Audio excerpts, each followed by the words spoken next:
Hello, welcome to the December 12th, 2025 Club Cubase livestream. My name is Greg Undo and I'm the host of the livestream today. If you've not attended a livestream before, how it works is you can ask questions in advance or by sending an email to clubcubase@steinberg.de, or you can simply ask your question in the chat field of the livestream here. When asking questions, realize that my ability sometimes to answer questions in real time may soon be eclipsed. So if you don't see an immediate response to your question, if we could avoid asking the same question repeatedly, we will try to get through all the questions chronologically as asked in the chat field. And when asking questions, if you could specify which particular version of Cubase that you're running. So if it's Cubase LE, AI, Elements, Artist, or Pro, that information is helpful. Also, if you could specify which version number, so if it's 13, 14, 15, and which operating system, that's always helpful as well.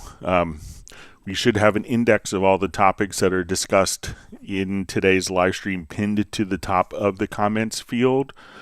Several hours after the live stream ends, I'll take a dinner break after the live stream and then go back through and watch the live stream and do the index. And if you wanted to search for topics that have been covered in previous live streams, we've done almost 43,000 different topics to do a tally. But you could go to cubaseindex.com, and we want to thank Jan from Stockholm for creating that website. We also have two people that serve as moderators. So we have Jazz Dude and Agent K. And they're not Steinberg employees, but we want to give them special thanks for their efforts in making a better community experience. And we'll extend an extra dose of gratitude to Jazz Dude for his work with the unofficial Cubase Nation Discord. So that's a wonderful resource of information that is very beneficial for the Steinberg community. So once again, my name is Greg Undo. I work for Yamaha Corporation of America, and I'm based in the United States, just outside of Washington, D.C. area in Alexandria, Virginia. And if you're watching this live, make sure that you actually introduce yourself and tell us where you're from. And just a quick programming note, I think the last live stream we'll do for the year will be 1 week from today, so December 19th. So instead of doing the 23rd, it's probably a little too close for Christmas, and I'll be busy, and I'm sure others will be as well.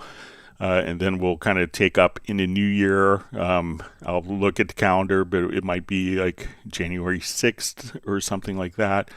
But we'll be able to kind of get back up to speed in the new year. And we'll have our customary last live stream of the month Zoom meetup on Friday. All right, so with that, we will go ahead and begin. All right, so we see Mark, as Watch Addicts asks, says from Little Rock, Arkansas, running 2015.5 Mac and final version of Monterey. I have a Yamaha 88 keyboard connected to trigger our plugins. Model not critical, except to say the Yamaha functions both as a MIDI controller and has its own internal sounds. The later we do not use, except to test that the internal piano sounds are broadcasting through the big speaker monitors. A couple days ago, out of the blue, of course, I got Yamaha internal sounds working, but no MIDI light or sound for any of our plugins in Inspector. I have the routings settings as all MIDI inputs. Channel as any routing pointed to the plugin I'm trying to use. Always worked before, but not today. Any guesses? So the first thing I would, make sure that you do is when you have MIDI channel as any, I would try to set that to MIDI channel 1, especially if it's not a multi-timbral virtual instrument. So I think all MIDI inputs is fine.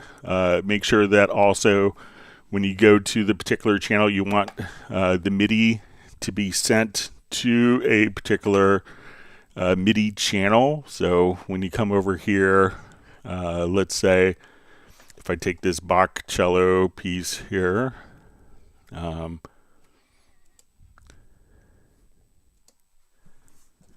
me just get my keyboard on.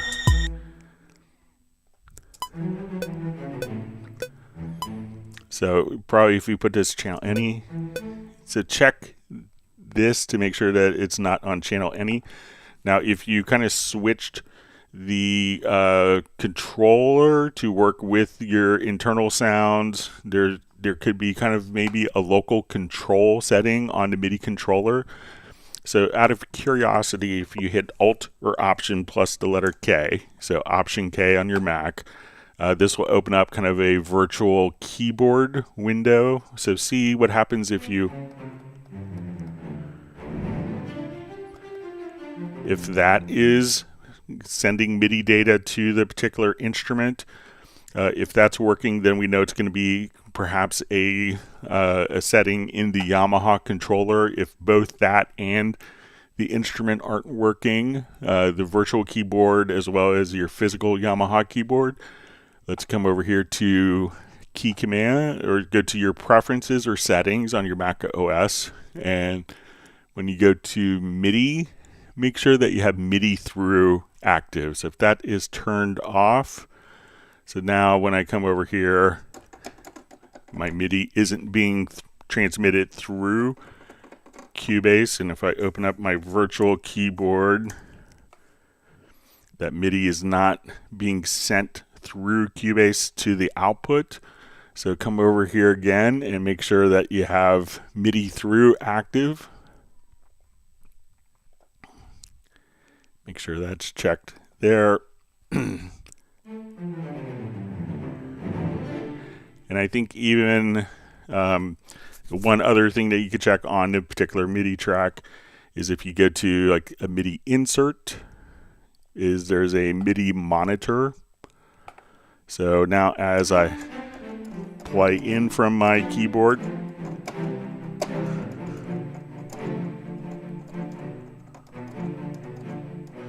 we can see if we're getting MIDI communication from the Yamaha keyboard.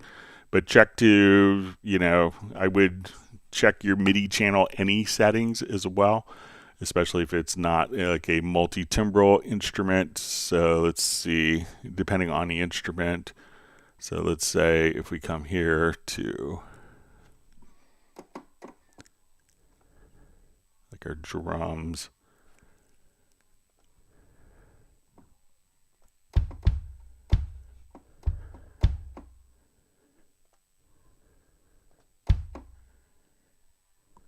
So, but depending on the instrument, that could be, I would always assign it to a particular MIDI channel.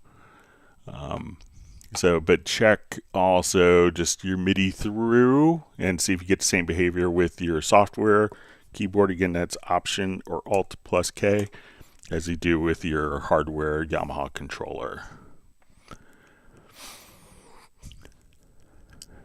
All right, Del Sir Music asks, hello Greg, can you show me how to set up a parallel compression for my drums group but using an external hardware compressor? Thanks for your help. Certainly. So let's come over here.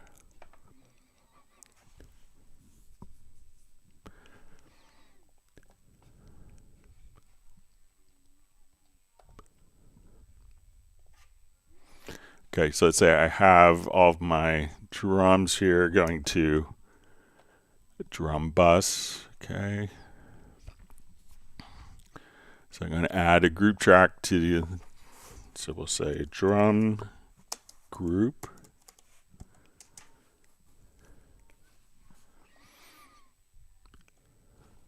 All right, so now all of my drums are being sent to this particular group track. All right, so when we want to incorporate so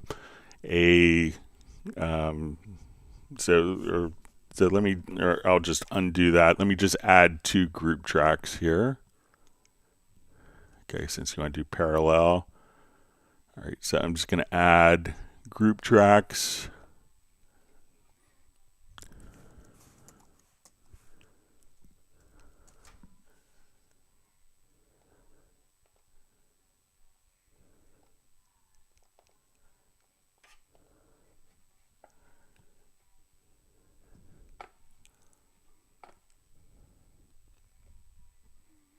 right, and we'll call this drum crushed, and this will be like our parallel. Okay, so now what I want to do is we can route all of these. We could go to like our direct, we could use sends. So I'm going to select all of my drums here, hold down the shift key, select the last, and select the first track. I'm going to activate Q-Link. So we'll come right over here. Let's now assign these to our drum group, turn it on, and let's send it to our drum crushed group. Okay, so now as we play our drums, it's going to be going to two different sources.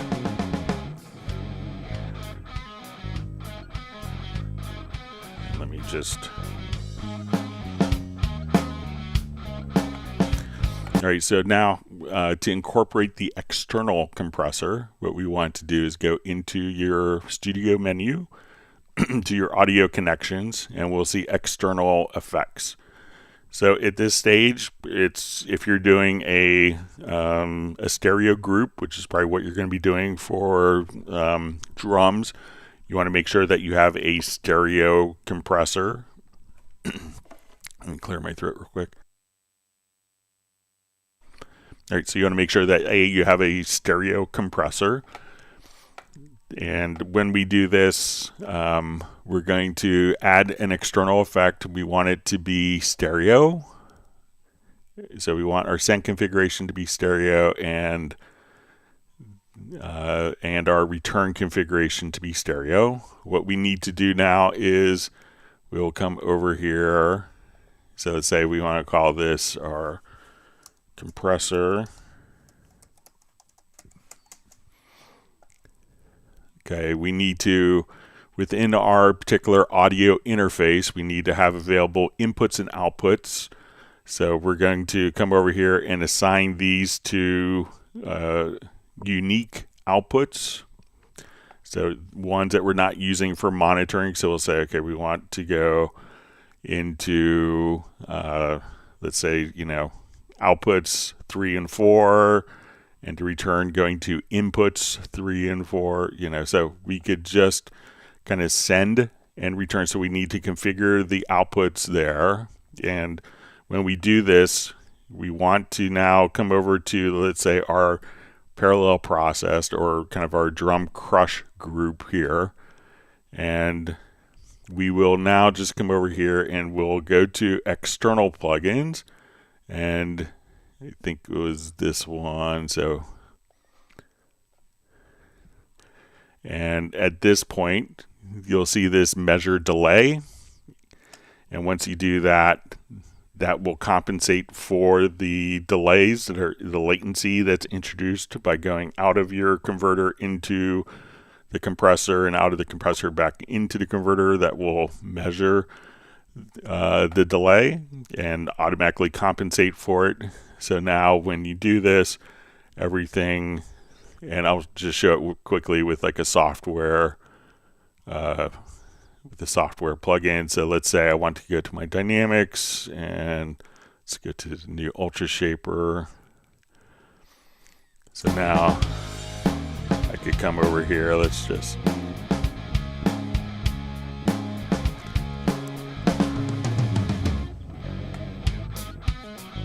so this would be our dry track, so our normal group, and we want to take that group and blend in the heavily compressed sound with it. So this kind of gives us our punch, and this will give us kind of our dynamic range, and you find that sweet spot. So once you kind of set it up through groups, and you could also use direct outs if you have the groups. And once you do that, make sure that you come directly over here to your external, go to the audio connections, to your external effects, and then you can just simply use the compressor here, load that up, measure for the latency, and then you should be all set to go. but you'll need like a stereo in, an additional stereo in, and stereo out of your audio interface to get in and out of the compressor. So let me know if that's helpful for you. That's from Delsar Music. All right, so we have Stefan joining from Sweden. Thanks for being online. Hope you're well. All right, we see Jan from Cubase Index. Great to see you on. Glad you're able to make it today. We have VS Terra Nova joining from Amsterdam. Always a pleasure to see Jazz Dude on. We have Roland Stuff. It says, hi, Greg, and all who are aboard today from the south coast of England and the county of Sussex. All right, we have Vince from FlyV, just saying hello from Winnipeg. All right, Val is on earlier than usual. Woohoo, Cubase stream. All right. All right, we have Jason Sykes checking in from South Yorkshire, England. We see Sue checking in from the sunny Mojave in Arizona.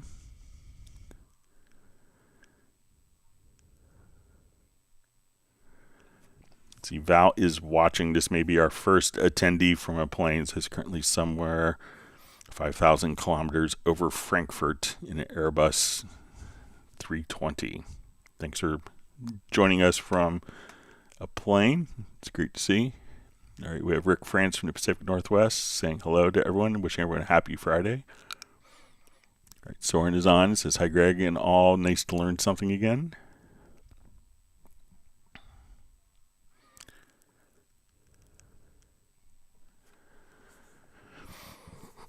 All right, Roland Stuff says, hi, Greg. When dragging a groove agent pattern into a track, can the drag sample carry the label of which groove or intro it is? I've tried this with several beats, and they're all labeled the same. Even if I drag, say, intro 1, then groove 4, then groove 6 into the event window, they're all given the same label, and it would help to identify which is which. All right, so let's take a look.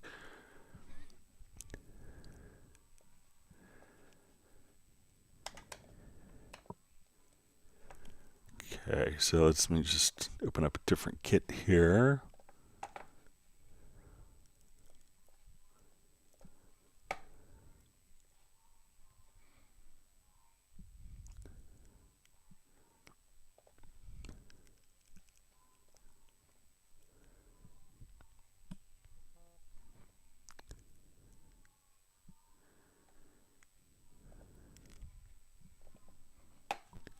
Okay, so let's say we have our playlist here. Let me just...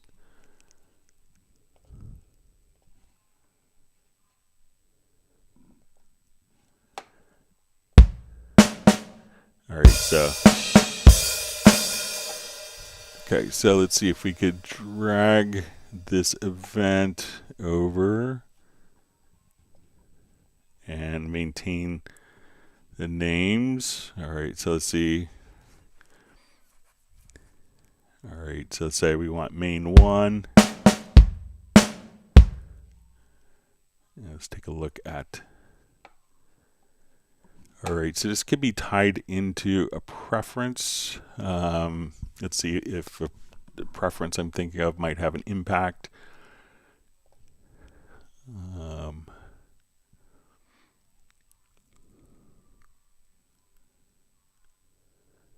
Like where it automatically assumes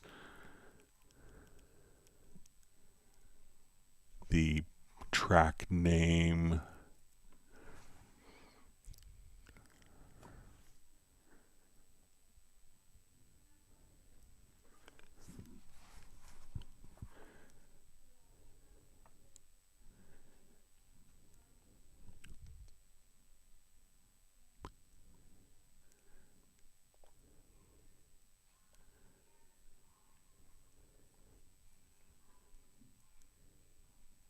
Just look for this. All right, so this is the particular preference I was thinking of, but it looks like that's unchecked. But let me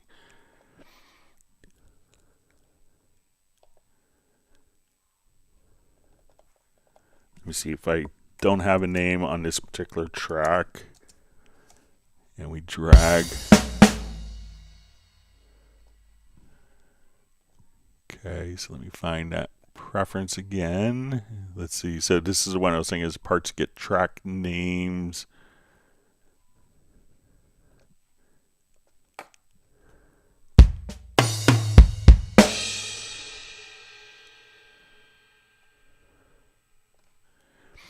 Yeah, it could be that these particular files are just kind of the name of the particular pattern.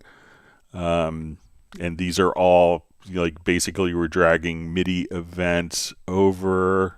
So, like, they may not be named. Like, the actual MIDI files may not carry the name over. But let's see if we come over here again. And we drag an event. Yeah, so that's going to look, I will pass that on as kind of a feature request. So, my assumption may be that they're working on, they have the Groove Agent SE6. Let me see if there's any other preferences. So it might be a good time to get that feature request in. Just see if there's any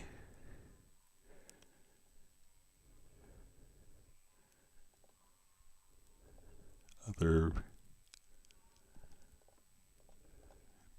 but it looks like that one particular preference was already turned off. The parts get track names.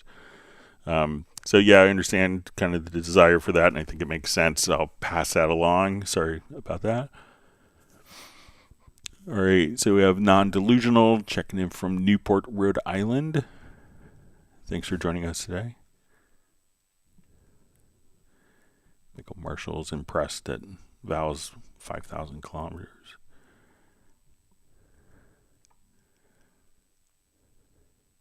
Over Frankfurt. Seems like he might be on International Space Station or something.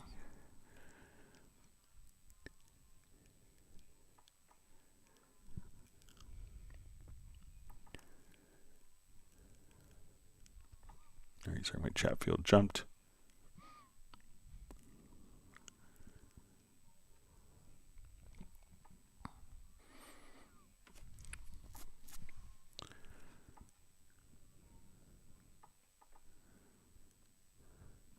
Okay, Fabio Source 8511 asks, "Hi Greg, is there an easy way to insert a bar? Let's say I need to insert a bar between 4 and 5, moving everything including events." Yeah, so the trick, so let's say I want to do that on this particular event here. So let's do it on this project. So we want to select the range with kind of our we want to kind of select measures 4 through 5 through our range tool. So I'm grabbing my range tool, and what I want to do is I'm going to hold down and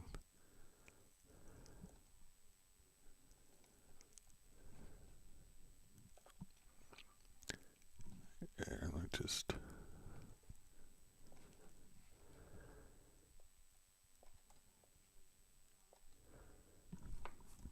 there's I think a key modifier to select kind of the entire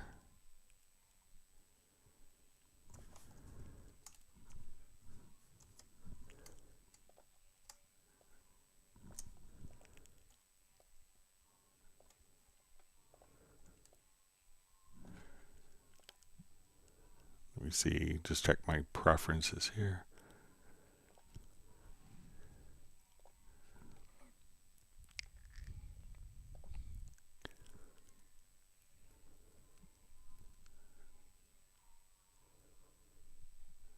All right, so option shift, let's try that.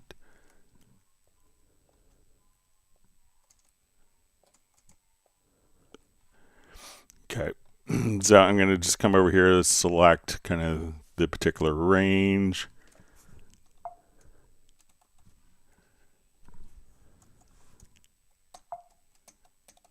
And I'm just going to hold down the my option key to select all of the events. So let's say I just kind of, or I could just simply say, okay, I want to select measures 4 through 5 and go all the way up like that.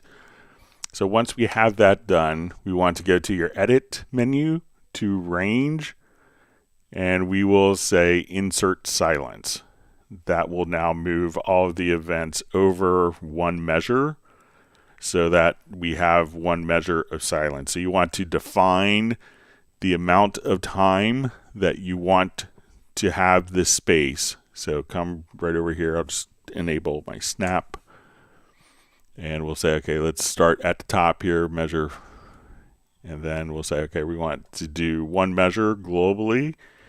And as we do this, once we have that range selected, so this is how much silence, how much we want to kind of move the other events over, go to edit, and then to range, insert silence, then everything including tempo, automation will all get bumped over globally.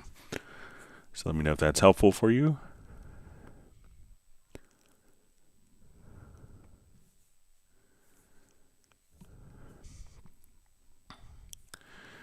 All right, so we have Pete Van Blockland just says, hi Greg, can you explain a bit how the new VST Live 3 and how we can use it together with Cubase during a live performance, for example, using backing tracks and VST plugins?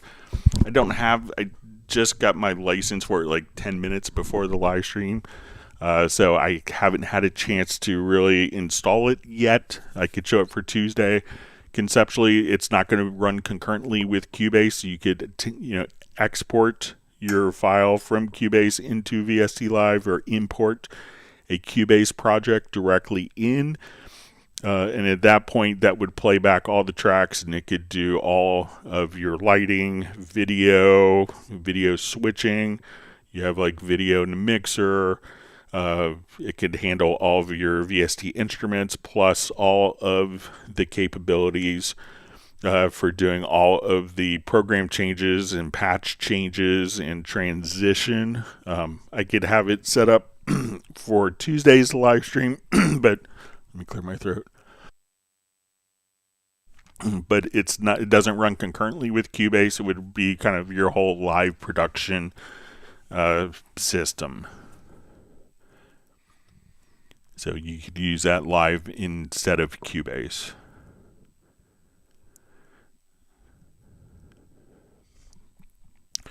All right, so we see from Jan from Cubase Index just giving Jazz Dude kudos for the super fantastic unofficial Cubase Nation Discord. Always wonderful to see Michael Teams from Weatherford, Texas, where he says it's a warmer day here. I know Greg is in the cold. Stay warm, Greg, and family. Howdy to the Cubase Nation. It's not too bad today, but I think we're getting down to 17 degrees Fahrenheit on Sunday as a low, and potential snow on Sunday, which I have my orchestra concert, so I hope it's not affected.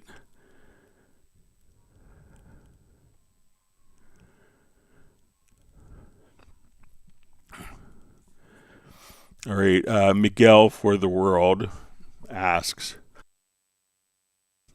hi, I've noticed that in Cubase 15, when I sing high notes, the voice stops recording as if there's a noise gate. Why does this happen? Thanks. So I don't think there's anything by default that would cause Cubase to stop recording depending on the pitch. But you could always see if there is a noise gate that's active. So let's say I'll just create a quick empty file here. I will load up a quick VST instrument.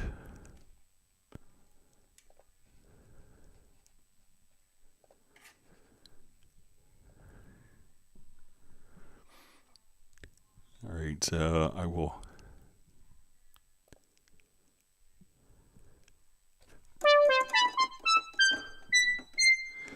All right, and I'll just record that as audio.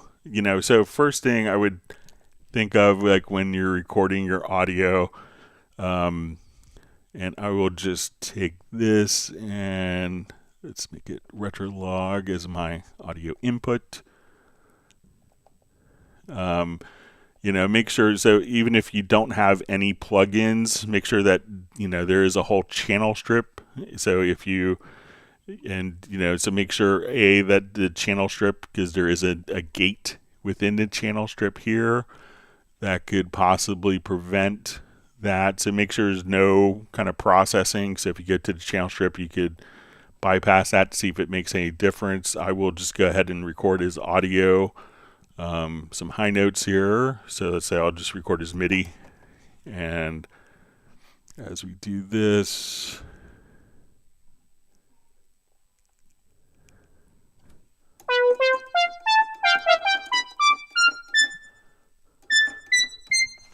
and let me go up an octave.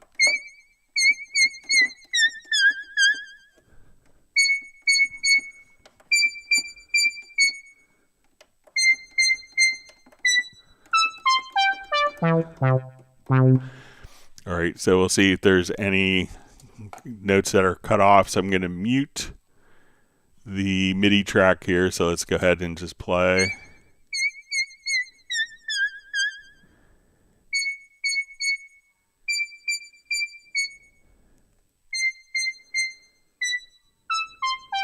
All right, so now let's see if I put a noise gate on, like maybe even with the channel strip noise gate.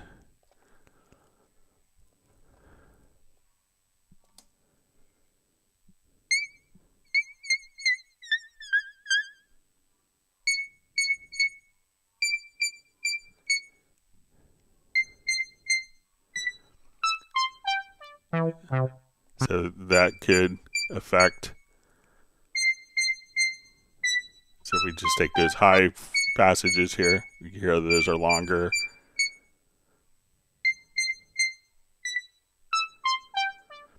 So I think somewhere you're going to find that you do have a noise gate, and this is the one that may not be as obvious in the channel strip. So try that and let me know if that was enabled by any chance.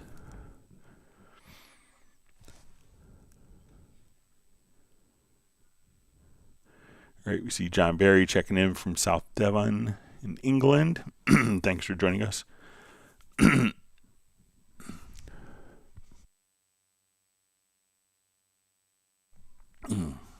Michael Marshall just saying, about 5,000 kilometers is a sixth of the way to the moon.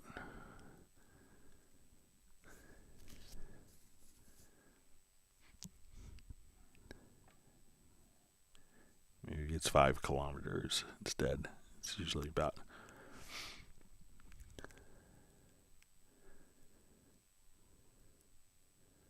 All right, great to see Tim Weinheimer on. He says, hello all Cubase fans, I wanted to know, I have a percussion track that is in MIDI, how to change it to a pattern track in the project window. Is there a preference setting I'm missing? Seen you do it. So we could take a pattern event and convert that to MIDI, but we can't necessarily take a MIDI event and turn it into a pattern. So it's not, so you can, because when we look at it, so say if we come over here to a drum track, we'll,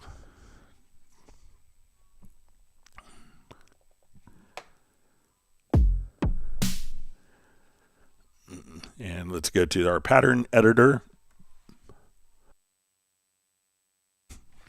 And I will just have it randomly generate a pattern here. So we can take the pattern, and you know, one of the reasons why is this can be doing like different random elements. So if I wanted to come over here and let's say, okay, I want it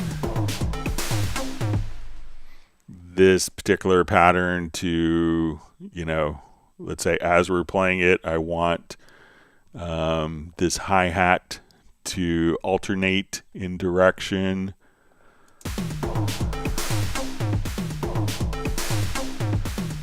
So we could do that. So we could convert the pattern to MIDI, but we can't necessarily convert the MIDI information to a pattern, just because the pattern can contain a lot more information.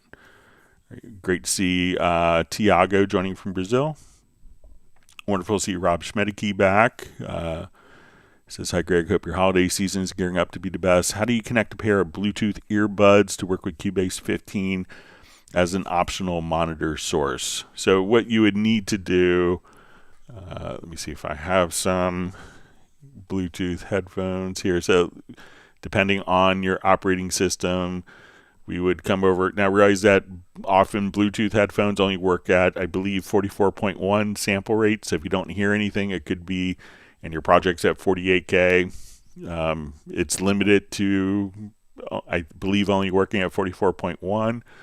So let's come over here. I'm going to open up a pair of Bluetooth headphones.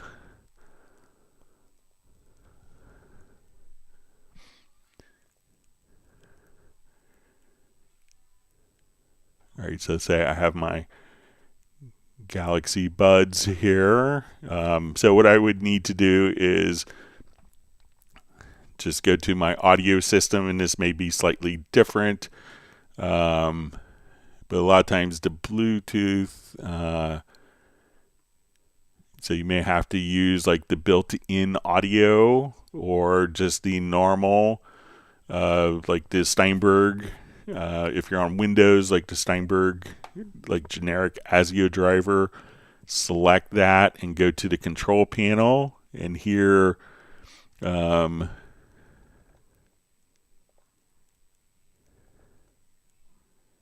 could be because I'm at a different sample rate, but here we could, at this window, generally see that we'll have,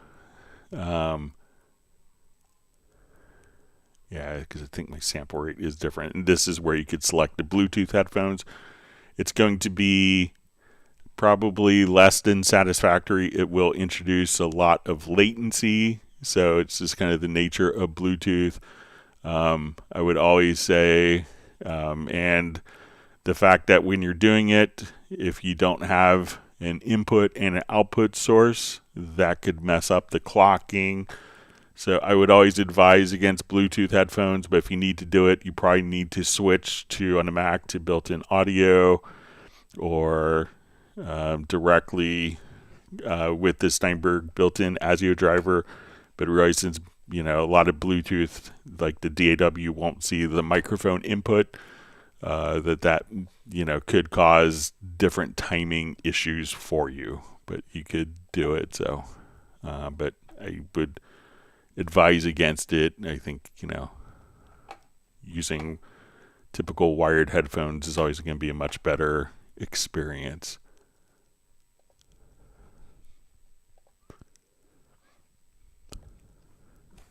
All right.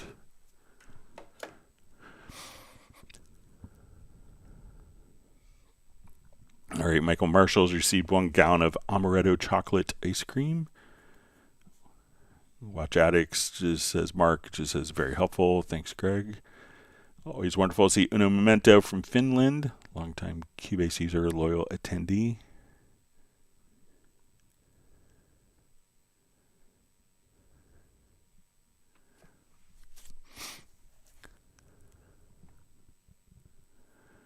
All right, Rick France asks, hi Greg, is there a way to set a MIDI channel range? For example, I would want a track to listen to all inputs on channels 1 through 8, but ignore channels 9 through 16. All right, so we might be able to do this in the input transformers. Let's take a look.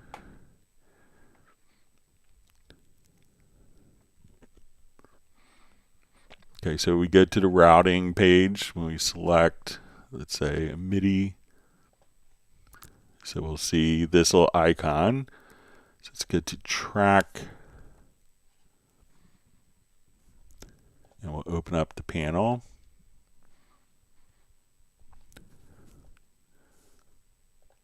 All right, so here we could choose to filter.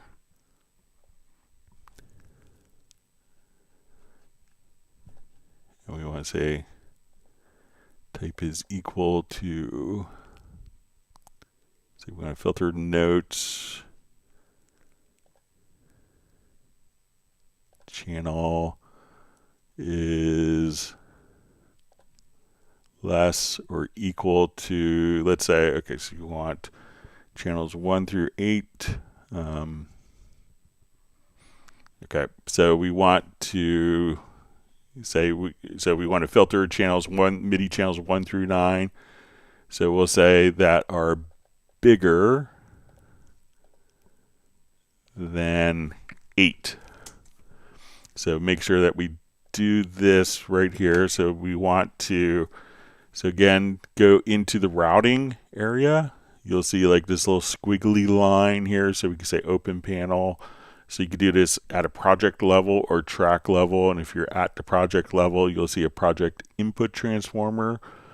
Or if you want to do it for particular tracks, you could save this as a preset. We want to filter notes whose channel is bigger than 8.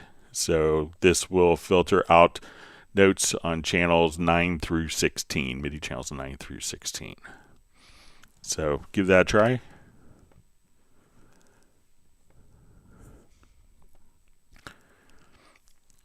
Michael Teams is indicating to Val, since he's on the ISS over Frankfurt at this time, look down, wave when you're over Texas. And he's going to get 1 gallon of Sky High chocolate ice cream. It's a very apropos choice. Shouldn't take long to go from Frankfurt to over Dallas.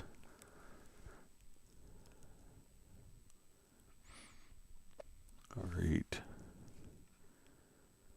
All right, so we have a question from Dunks from the UK. It says, hi Greg, MacBook Pro M1 chip, 1 terabyte, run terabyte drive, 32 gigs RAM. I backed Cubase 5 project to my flash drive and loaded it in Cubase 15. All works great. But now it says the disk is full, can't record. Any ideas, please? So it could be that you're loading up the particular, if we had a project that was on the flash drive, go into, there's a good chance that the project is still on your flash drive. So I'm not sure if you actually copied the project file over to your local hard disk, like your 1 terabyte drive. And you could determine this if you just go to like your pool window. So once you do this, you could just say there's a couple ways to figure out where the project file is. So if you kind of open up your pool, if you have audio, we could see the path here. Like this is in library, Giondo, documents, projects. So make sure that this path, and you could also see it perhaps an easier if you go to your project menu to project setup. So we haven't saved this project yet, but you'd see the project path here.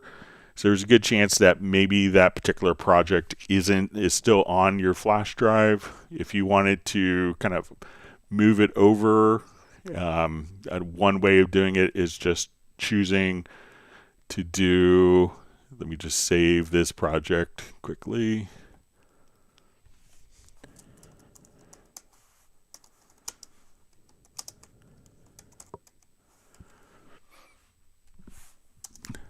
All right, so now when we get to our project setup where we were before, we could see the project location. So make sure that this location isn't on your flash drive.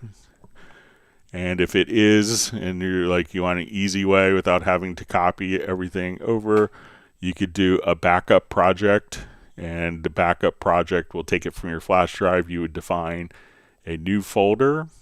And at that point, you could migrate the entire project to the new folder. So make sure, it sounds like maybe you open up the project from the flash drive, and at that point it's still resident on the flash drive, and when you go to record your audio files, that it'll be stored on the flash drive. So check that out and let us know what you find.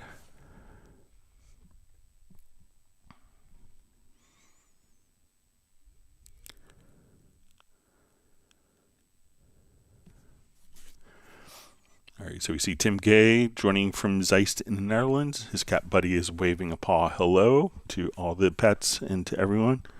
I think my cat is upstairs somewhere. He hasn't migrated to my office or his afternoon nap yet. But we hope you're doing well, Tim. Thanks for joining us, being part of the community today. See, Uno Memento has received 1 gallon of Texas strawberry ice cream.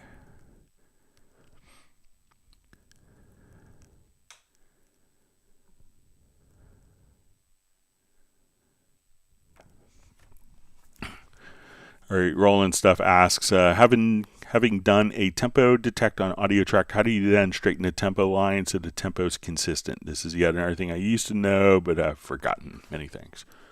No problems. If everyone learned everything I showed once, I'd be unemployed, probably. So people not reading manuals has been good for my career. But let's go ahead and show that to you real quick. I think you're 2 mouse clicks away from happiness.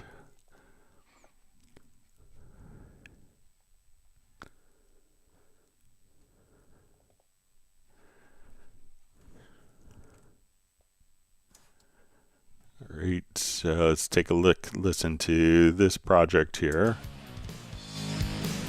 And I put my tempo track on, I click.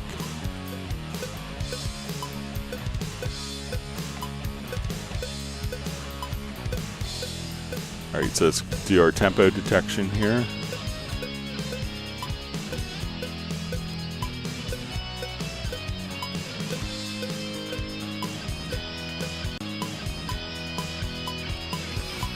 All right, so if I want this to be, if we look at our tempo map here, you can see roughly like probably 130 beats a minute, 128-ish.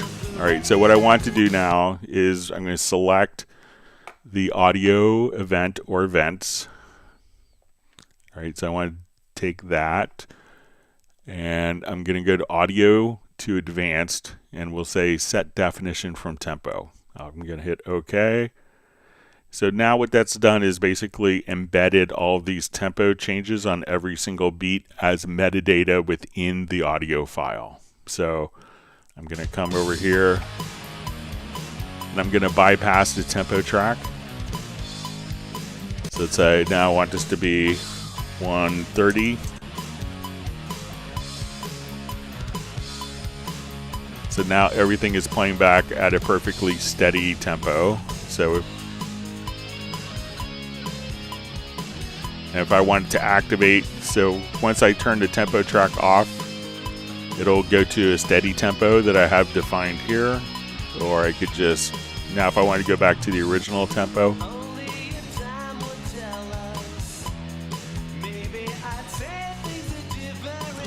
now if I want to be perfectly steady, so now it's perfectly steady.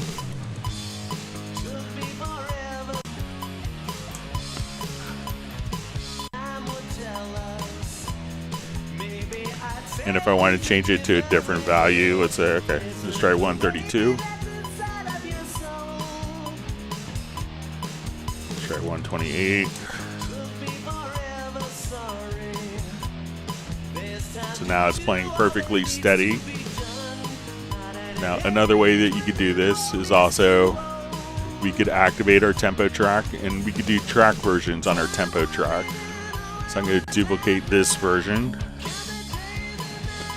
So let's say like this pre-chorus.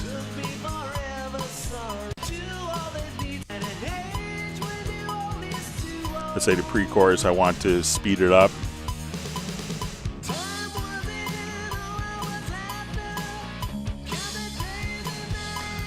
So now I could just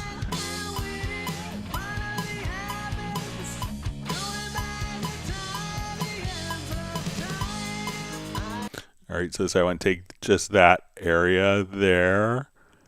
So let's say, okay, I want to just speed that section up to give it a little more tension, a little more movement.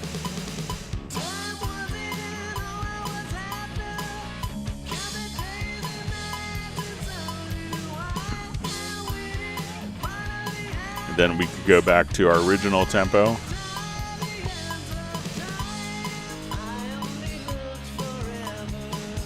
So it's always great, and it's always a good tip that I pass on for MIDI stuff. Like when you get to the chorus, just bump the tempo up like 1 or 2 beats per minute, and that could just make, like, bring a track to life, kind of really open it up, make it breathe. But now, you know, we could have alternate track versions if you wanted to, or we could just say don't follow a tempo track, follow just a steady tempo, and then you could just set that steady tempo right here in the transport. So probably the missing step is once you've done the tempo detection to go to audio, to advanced, to set definition from tempo.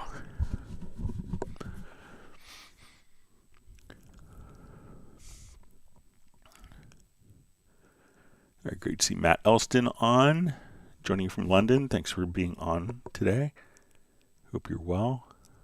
And he's received 1 gallon of chocolate eclair ice cream from Michael Teams. All right, so we have Constantine Official, just says, thanks for your response in the last live stream. These are great. Well, thanks for joining us again. We hope to see you on many more. Glad it was helpful. Okay, Val asks, Greg, when using send effects, what is your workflow, Greg, regarding the returns or sums? Are you more sending to individual subgroups or more direct to mix bus stereo out? So generally, I will always just send it to a mix bus stereo out. And there used to be kind of arguably people would do like different groups, and when we would see composers do a lot of different kind of groups with individual effects, because I think it was prior to 11 or maybe prior to 12,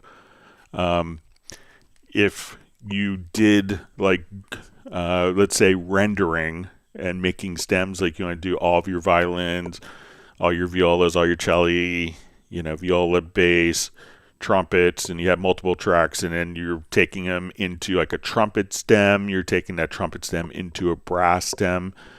It used to be that in previous versions that if you used the same reverb that you could hear, like let's say if you're doing a vocal export of making stems and you used the same reverb on your vocal as you did your snare drum, when you rendered the effect, when you rendered the vocal file, if that snare was feeding into the same reverb, you would hear the snare reverb on your vocal track. So a lot of people set up very complex templates to get around this so that all of their groups would have their individual effects. But that's been resolved so that when you do rendering of that, it's not going to take the effects from other groups and apply it into your rendered file.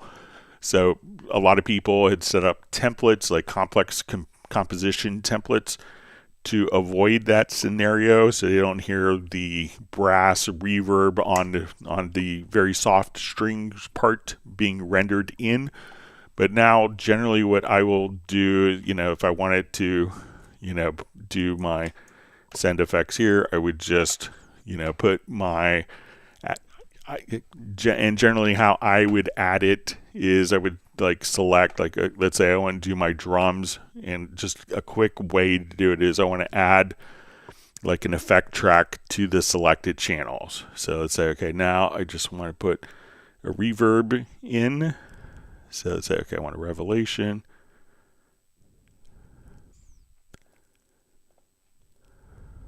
So let's select. All right, and we'll just call this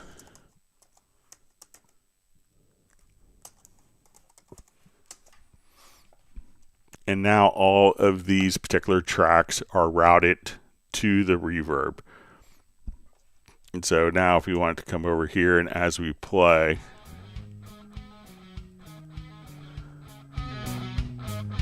I could adjust the reverb.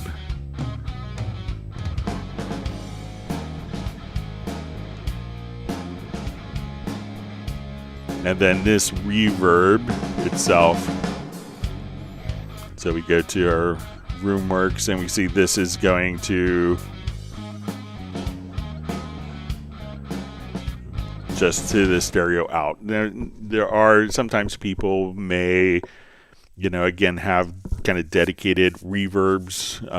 Like if you're using more than 8 plugins on a particular track, then you could have that reverb fed into a different group if needed. So if you're often doing more than 8 effect sends per channel, then that could, then you may want to take a different approach. But if you're using like 2 or 3 sends per channel, I think it's perfectly fine to just take the reverb. That's how I approach it. And many people were relieved that, they don't have to do quite as complex a template for the effects routing, just because like other tracks being fed into the same reverb would show up in the rendered file. So that's no longer the case.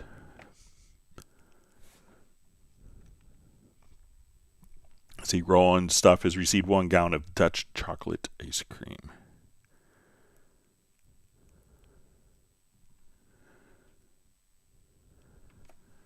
And Val's also just saying maybe also from others, been experimenting with a lot, but can't get any definitive answers on it for myself.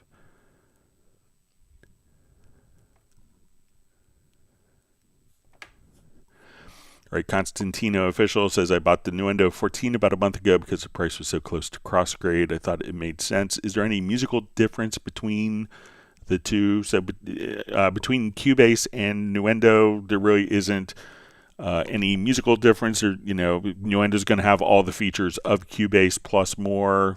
So most of the features are going to be more oriented to audio post-production, game design, some sound design, some more extensive surround and immersive formats such as MPEG-H, like a multi-bed Atmos experience. There will be some plugins like the randomizer, also like a post filter, a Doppler effect. So sometimes they could be used in musical context. Most of the time they're going to be in post-production. But everything that we show you in Cubase will be identical and available in Nuendo. Nuendo will just have more features, ADR functionality, also getting into reconforming, where, people are doing primarily music projects, may not really understand reconforming. But for doing, doing music production, I think that you'd find them to be identical. All right, Michael Teams is looking for his question list. It's on the run again.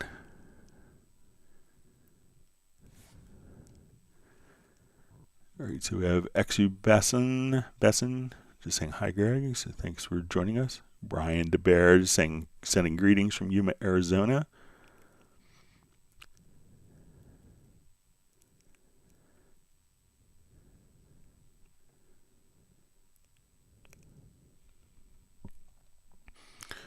All right, so we see from Delser Music, just says, thanks, Greg, for the great explanation on how to run external parallel compression.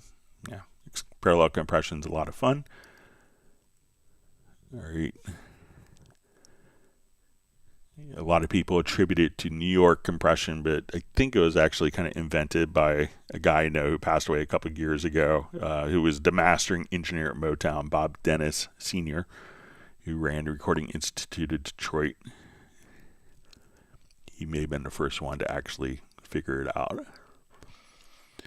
All right, so John Costigan, don't know if I mentioned this earlier, but sending best wishes to everyone from Wisconsin, and with a big brr where it's cold. So I saw the temperatures, the cold front coming from Alaska and Canada kind of hitting you today, which probably hit us tomorrow and Sunday. But we hope you stay warm, John. Great to see you on. All my best. All right, Peter is sending a happy Friday from chilly Montreal, where it feels like minus 15 degrees Celsius. Never gets easier, he says.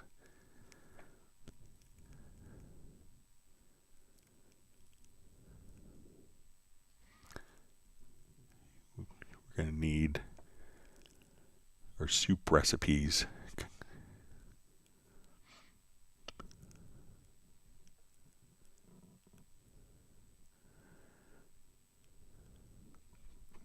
All right, sorry, my chat field jumped.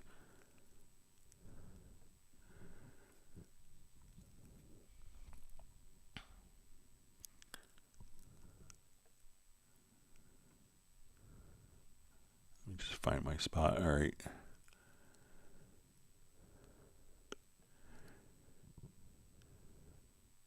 All right, Brian has received 1 gallon of Texas Persimmon ice cream. All right, Del Sur Music says, Greg, I'm experimenting with mixing in Atmos. I saw one of your videos, and the only doubt is how to set up the control room for mixing with headphones. Can you please show me that part? All right, so generally there's one preference that's always good to be aware of. So let's say if we go to your settings, your preferences or settings, depending where you're at. Okay, so if you go here to your control room, you just want to say use phones channel as the preview channel. All right, so let's come over here. Let's see where if these files are 48 or 44.1.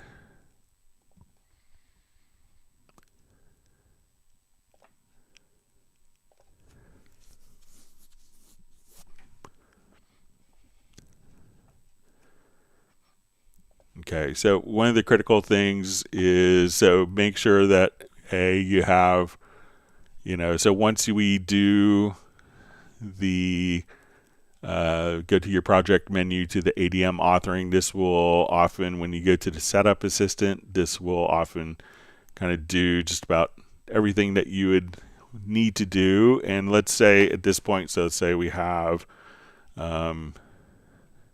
just like a piano part here.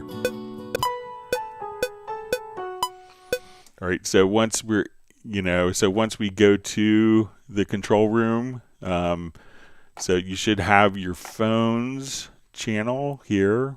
So, and then if you go to your inserts, so I'm just listening to it on headphones now. So let's say we'll take our guitar part here, but you want to go to the renderer plugin. So let's say we'll come over here to our standard bed and we'll see like the renderer for Dolby Atmos, and you want to make sure that this is set to binaural if you're monitoring with headphones. And now that once you do this, we could just open up the channel.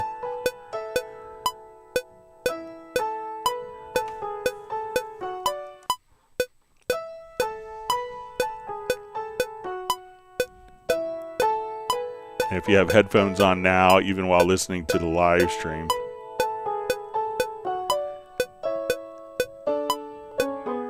so you could adjust your height here.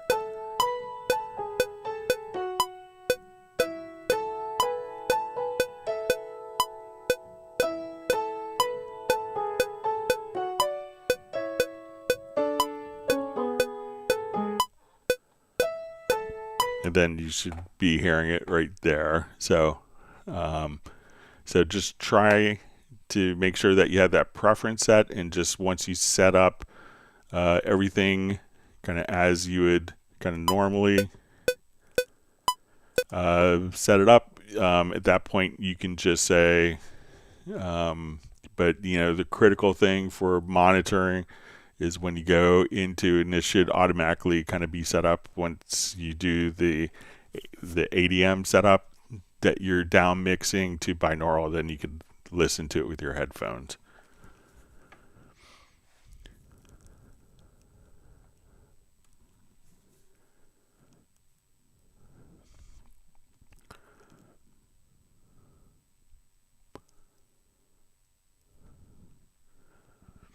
All right. We see Michael Teens is granted 1 gallon of butter pecan ice cream to John Costigan.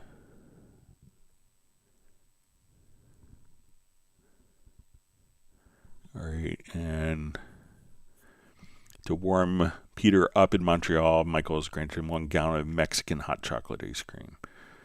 All right, Constantino official asks, also if version 15 comes out in a certain window of time, is there a grace period? So usually the grace period is 1 month before the release of the product.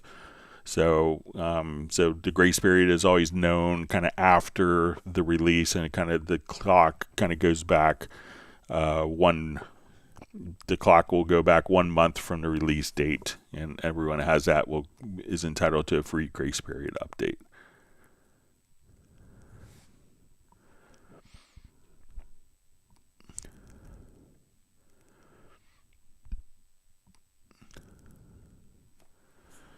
All All right, Bratman Studio, Rick saying, hey Greg, multi-grain Cheerios in the house. I mean, Rick from Whittier in the house, nice and warm.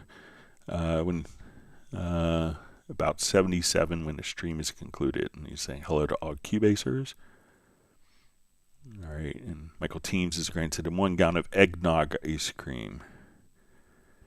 All right, Ed Visinor just says happy and Merry Christmas, awesome Cubase family. Thanks for the season's greetings and wishes.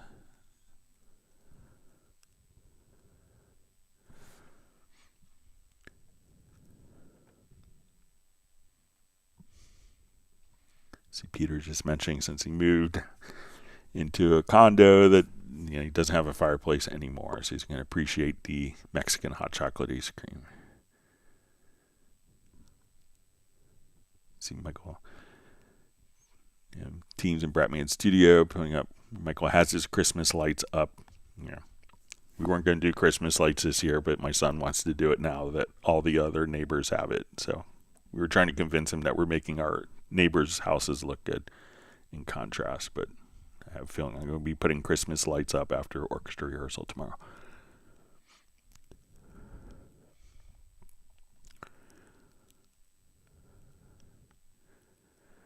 All right, so we see John Barry has changed his name, so glad to see a more legible name for you. So I think if you go to youtube.com/handles that you could change. And with that, Michael's granted him 1 gallon of amaretto chocolate ice cream.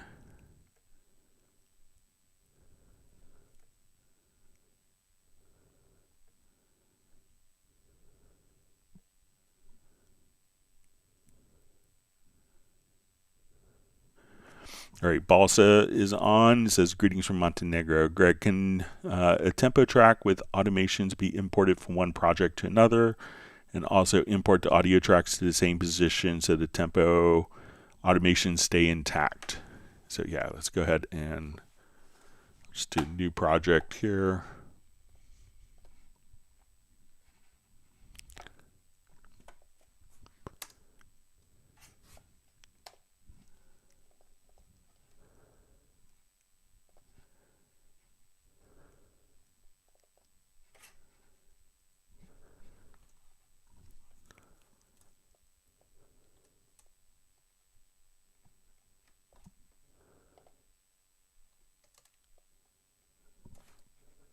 All right, so let's go ahead.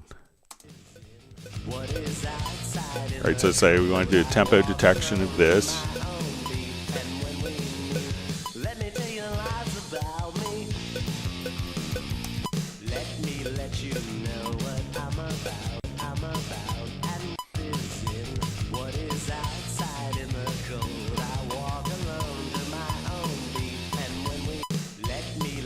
Okay, so let's say we have our tempo track here. So let's just go ahead and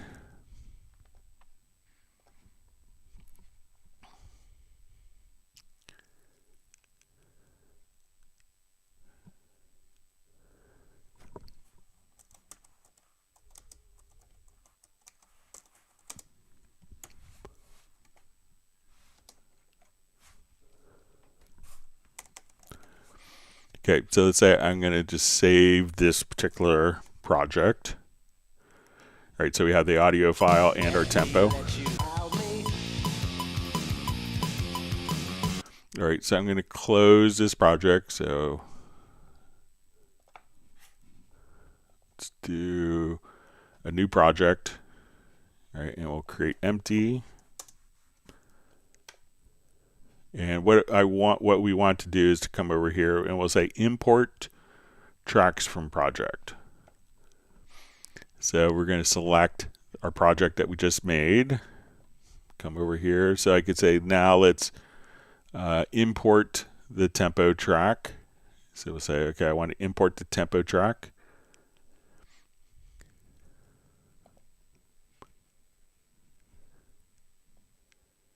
And we can see there's our tempo track. I'm going to just move my cursor to the beginning here. So again, import tracks from project. All right, so we're going to select our tempo track. Now hit OK. Our tempo track is now imported, and let's go ahead and import the audio file with that.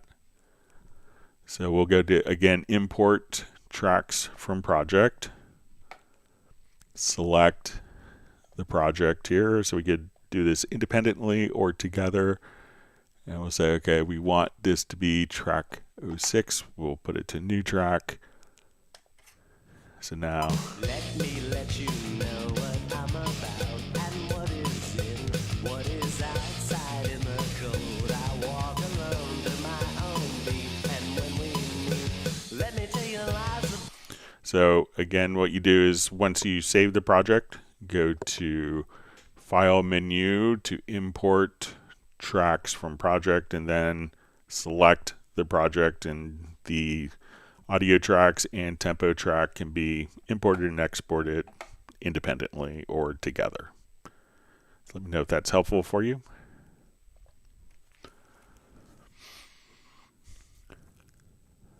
All right, so Michael Teams is granted Jazz Dude 1 gallon of Texas fresh cantaloupe ice cream. I believe that's a new flavor from Michael Teams. So it's good.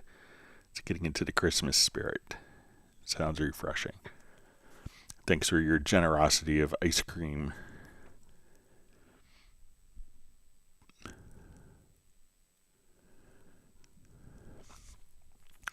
Val asks a question. Speaking about channel strip, do you have any information about the original machine Magneto 2 was programmed out of, Greg? So I think it's based on the original Magneto. And if memory serves right, it's a Lyric machine that was modeled. So we can see this in Magneto here. And this was actually probably like 95, 96. I believe Charlie Steinberg did it way back when. And if we wanted to look at it as a standalone plugin, but I believe it was a Lyric machine. So when you come over here, let's go under distortion. So if we're going to see the plugin here, so I think it might be a Swedish is kind of my impression, but I could be wrong. But I believe it's a Lyric tape machine. But I haven't thought about that in many years.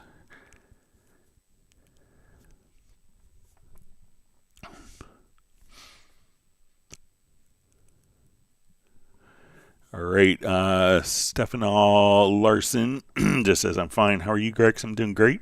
Looking forward to the holidays and have an orchestra concert this Sunday, so it'll be nice when that's done. Get to do Tchaikovsky's First Symphony, which is, he got better over time. So it's kind of very chromatic. So, but I'm looking forward to some holiday time at home with family, relaxing. All right, so Jan has received 1 gallon of coconut almond fudge ice cream.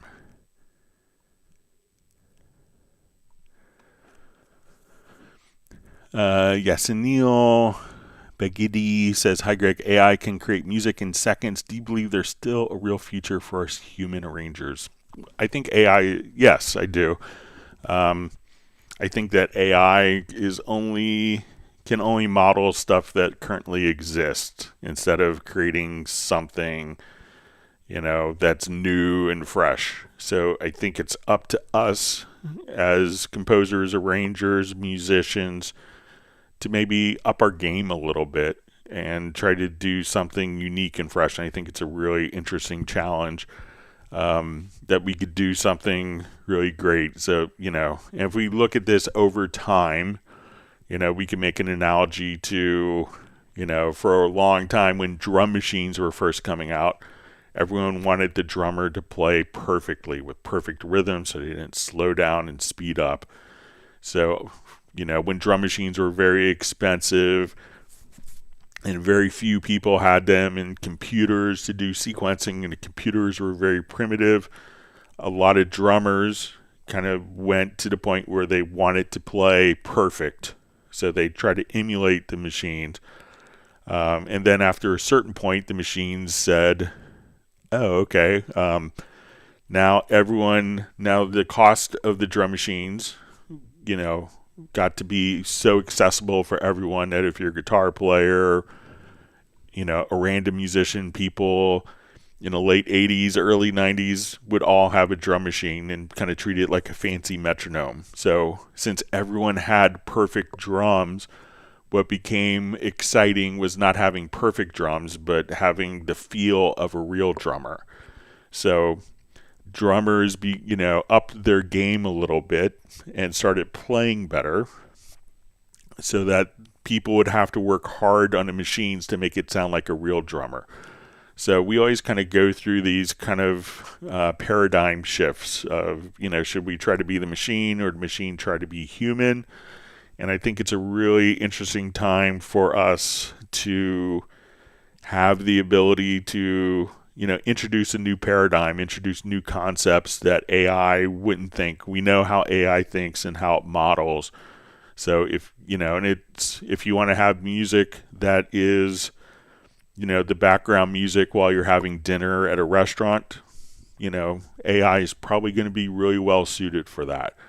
But if you wanted to move someone emotionally, I haven't really heard a lot of AI generated music that's, sent shivers down my spine. Like when I play in an orchestra, when I see a great orchestra of, multiple musicians playing together and achieving something kind of beyond the sum of their collective parts, that's really special. And I think that we could have those experiences and, try to do better. So instead of going to do something that's very commercial, that's very easy and accessible, AI is probably going to be doing that well. But I think that us humans, that we can evolve and kind of, raise the stakes and elevate the art form. I think it's a great time that we'll have to compare AI stuff, AI generated music to human generated music. And there may be a place where AI stuff, atmospheric music at your doctor's office, atmospheric music at a restaurant, maybe atmospheric music behind a video, stuff that probably wasn't really ever going to be hired by musicians to do. But I think us musicians, composers, arrangers, we can all elevate the game and kind of raise the stakes. So I think it's interesting, but I think it's a more interesting challenge to elevate the art form. Just my thoughts. People could disagree. All right, Michael Teams has granted my family and myself 1 gallon of limoncello ice cream. Thanks for the ice cream. My son will appreciate it. All right, Gerald Ely just saying, hey, Club Cubasers. All right, we have Camping Road Trips just saying hi. Thanks for joining us today.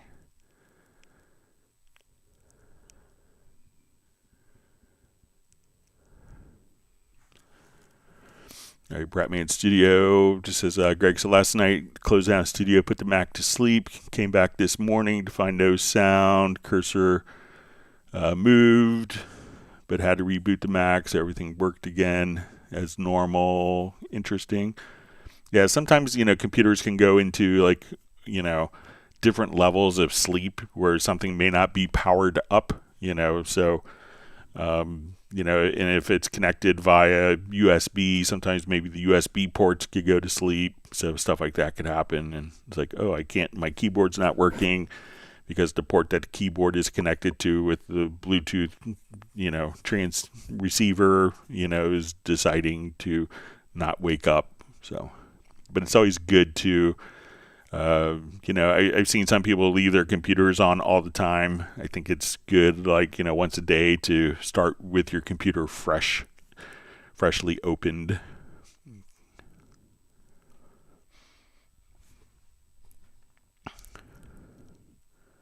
We see Jan is appreciating his coconut almond fudge ice cream.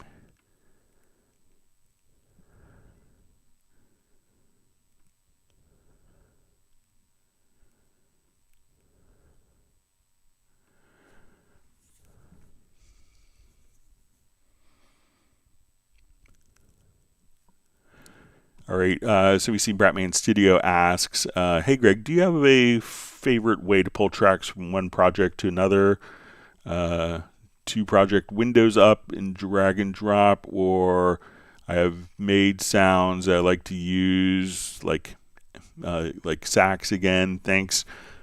So it could, if I was to, it depends on, I would answer depending on what exactly you need it to do. So if we need it to, let's say I come over here and I have this great instrument track and I've dialed in like this beautiful retro log sound, and I'm like, okay, and we'll come over here, okay, let's just do a mod wheel to LFO1, so we could do, so let's say, okay, I want to assign that to cutoff. So, we could kind of just do, so we've developed like an amazing, so let's say we like that particular preset for some reason. So if we want to just copy over the parts, so let's say I have like this really awesome arpeggio,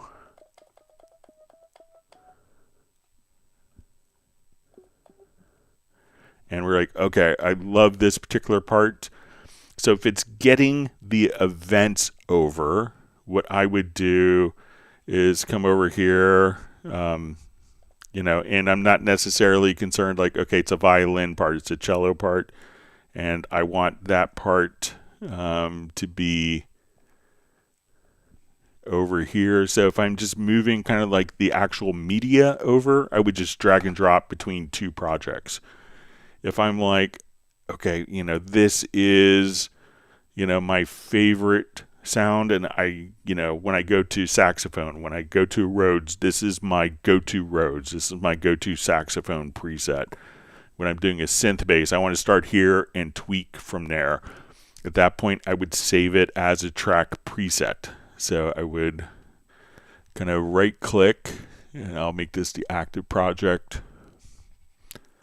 And when we save a track preset, I don't save the actual notes or the media within a particular event. So I'll come over here, let's save a track preset, and we'll say retro log Rick.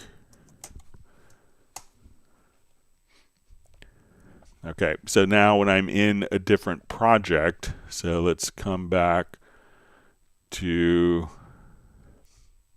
a project here. So it carried the name over, but when we open this up, I don't think that the actual, let's see if the instrument was here. Yep, well, looks like it did pull it over. But now if I want it to just have that particular sound, I could just say, so let's come over here and I'll just remove that track. So let's say I want to, let's add a track using the track preset. So I'll just say, let's go to retro log Rick.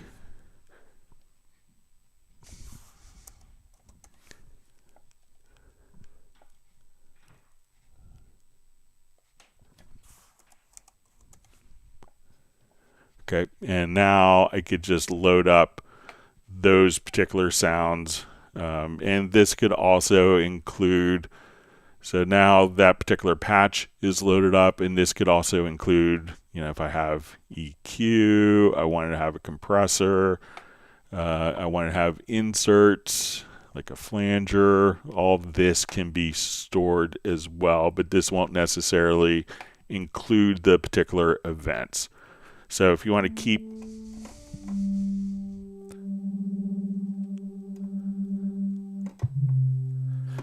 keep just the sounds available to call up, I would use it as a track preset. And then you can just kind of drag and drop track presets from your media bay. So if we go, okay, I want to go to user presets, track presets to VST instruments. then I could just say, oh, here it is, and I could just double click here, and that instrument with all of the sounds can be loaded up and recalled just instantly. So if I wanted to move the data over, I would maybe just drag and drop between projects. If I wanted to maintain all of the settings of the instrument with all of its plugins and EQs and inserts and channel strip, then I would save it as a track preset and use that. All right, Memento wants people to whack the like button. All right, we see DJ Eric Fox who retracted his question. All right, so we see it coming right next.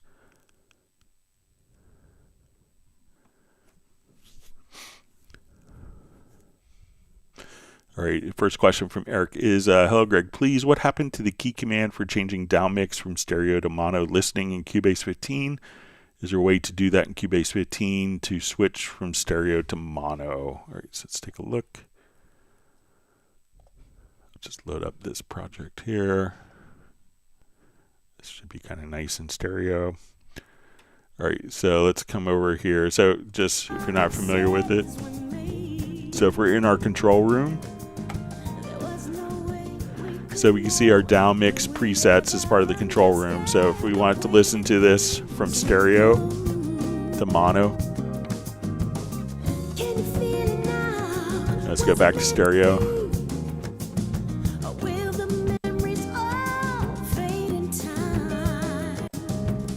All right, now let's look for a key command.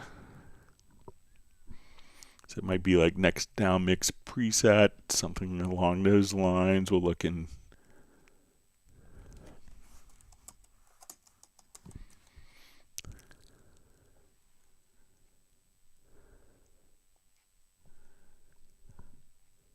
All right, let me just look in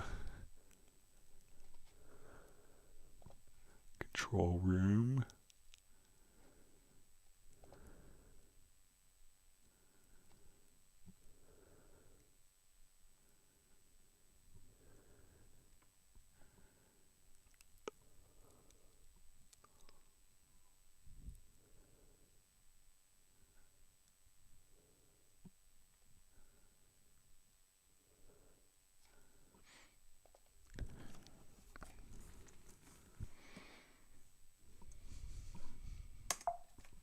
All right, let's see if this is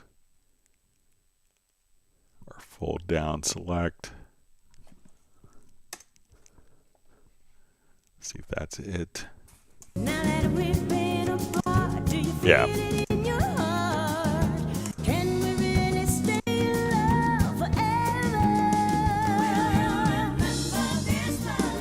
So now I can just use a key command, switch back and forth.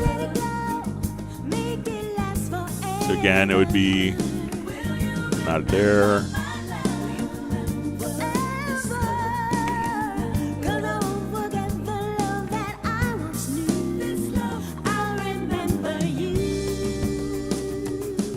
So you could just say switch, fold down, select, and that will go back and forth. You could also go between individual ones if you wanted to. So under the control room category, switch to fold down, select. So now if I come here, mono, stereo.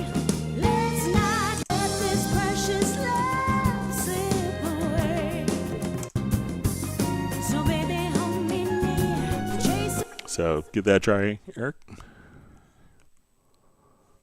All right, so a question from Got Your. So a question for those in the chat. I have a 13 Pro. What new features a must to have in the latest Cubase? My upgrade price is $200. Just doesn't seem worth it to me. What are things you love about the new Cubase? Yeah, I mean, check out all the different elements that you get in Cubase 14 and 15.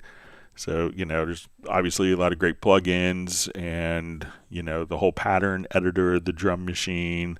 So lots of great stuff, you know, new, also with the Omni Vocal. So lots of great additions. But we'll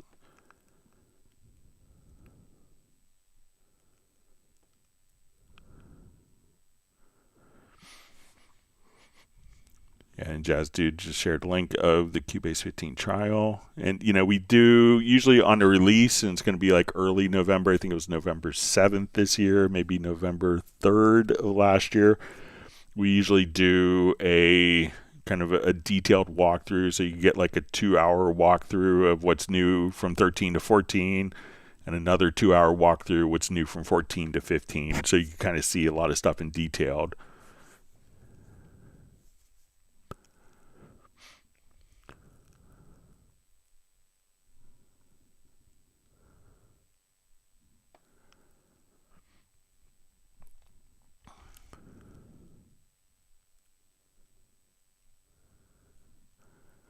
Okay.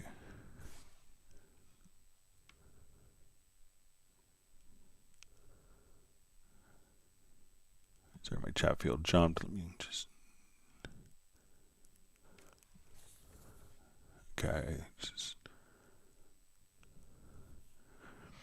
All right. So you see from Bratman Studio, it just says, Greg, by the way, thanks for all your help and answers. Playing like a sax or trumpet sound on an Aftertouch capable keyboard. Is there a setting Cubase or Halion to add Aftertouch to the sound? So it could really matter on if the particular instrument supports Aftertouch. So a lot of times, particular instruments may not support Aftertouch because so many controllers don't have Aftertouch. But a lot of the instruments, so let's see if I come here.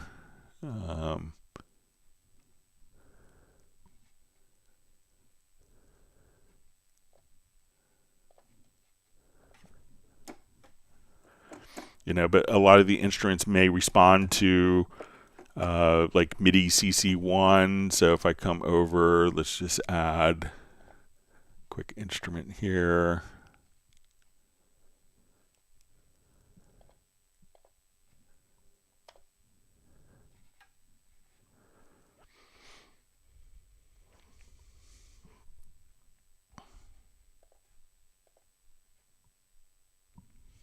All right, so let's say if you wanted to utilize Aftertouch in lieu of another controller, because maybe that's what you're. So let's say if I come over here to my sustain, so here I could use my, get the natural dynamics.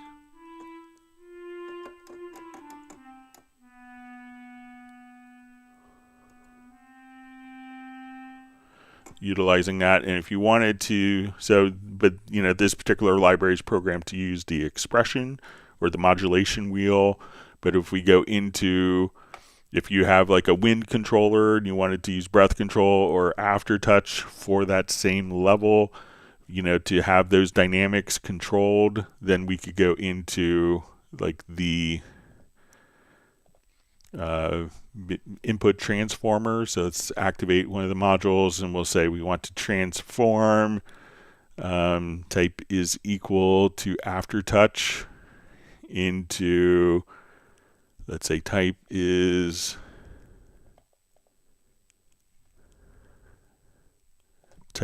equal to a controller, and we'll say our subtype of our controller is now set to, we'll set it to fixed value. So now we could transform, what is Aftertouch information from your keyboard into modulation so that your Aftertouch can control the dynamics. So, not a lot of instruments will utilize Aftertouch because probably 15, maybe 20%, being generous, of keyboard controllers offer Aftertouch. And of those 15%, probably 5% of those 15% of controllers will do polyphonic Aftertouch. So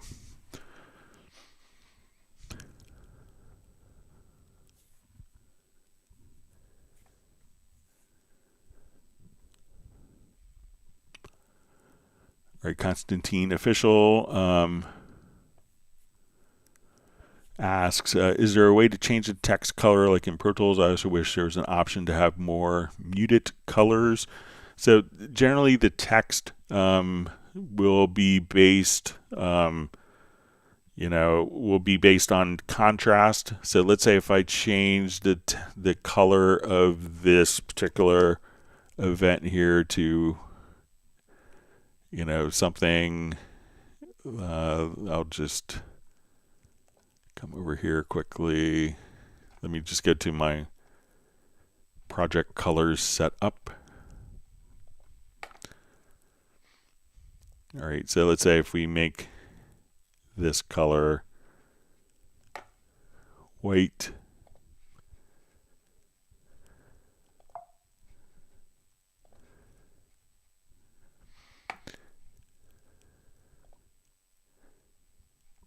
so we can see that often. Let's just make this. So the concept that what they do, and I've kind of, and I inquired about this like during kind of during a beta process period, they just want the highest contrast. So if your track color is white and let's say it's selected, we can see that will change. So they actually use algorithms to give you the highest contrast level so that as you work with it, that it's easier to read depending upon the different track colors and the event colors. So that's kind of the design intention, that when they're working with it, that it's going to have the highest contrast for easier legibility. Now, as we asked kind of the second part of the question, let me just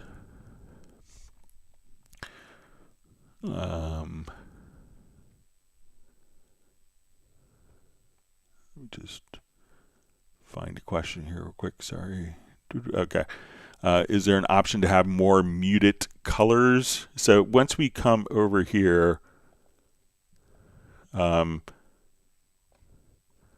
each of the colors. So one of the things you could do is go to presets. So here we could say, okay, I want like 32 basic colors, and we could have 4, set color tints. So I could have up to 128 colors, and the colors are going to be stored within a particular project. But if we wanted to edit the particular colors, again, we come over here to your project colors setup. So let's say, okay, like this is too, I wanted this color to be muted, more demure. I could just come over here, double click, and then we could, just adjust the color wheel to change that particular color.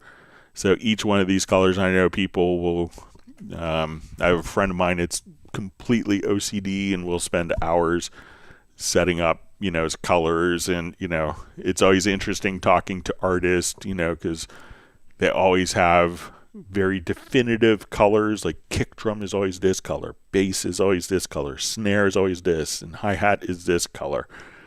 And you talk to and people will be very adamant about that, but everyone will have a different color perception of what their kick, snare, hi-hat, and bass and piano should be.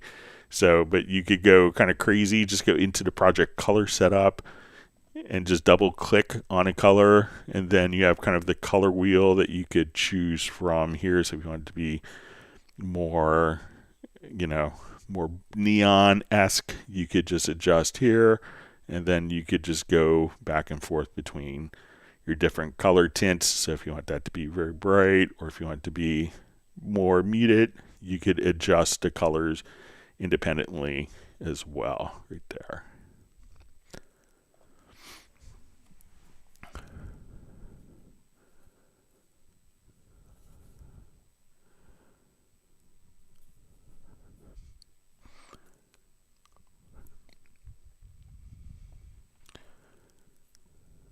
Okay.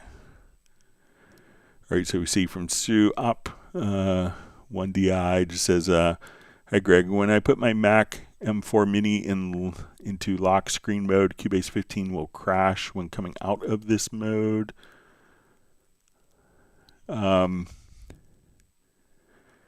check to make sure, because when my Mac kind of goes into lock screen mode, sometimes a lot of these issues with kind of waking up could be if the USB ports don't wake up or there's too much of a power. One of the things we have to always be aware of in more contemporary computing, and it's great that we have universal, USB is, such a great enhancement to computing from 30 years ago that it's unimaginably great. But the problem is now so many computers, like my MacBook Pro, I have a separate power and everything else. I have an HDMI, and then I have to connect, like 20 peripherals to, 3 USB-C ports. And the USB-C ports only have they only have so much power that they can draw. So sometimes when you're waking different USB ports up, it could be something that's drawing too much current initially.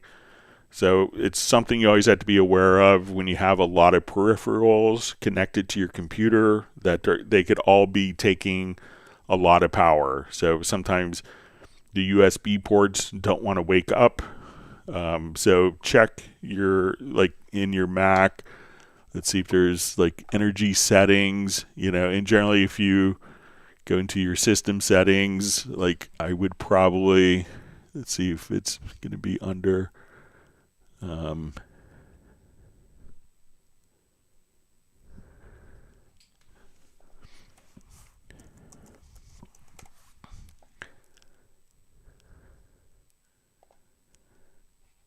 like change your energy mode here, and see, and try to maybe set it all for high power, and see, in your battery health, but, try different energy modes and kind of screen on usage. Check some of these preferences there, and I think that would probably resolve your issue. And, if you have devices on USB hubs, always get like an overpowered USB hub. I probably have 15 or 16 USB devices connected to both my Mac and my studio PC.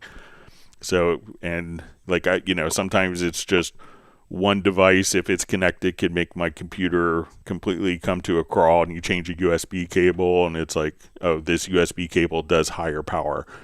But the one I had laying around that I initially connected doesn't do that. So it really kind of sounds more like a USB power issue to me. So if I was to look, I would investigate that.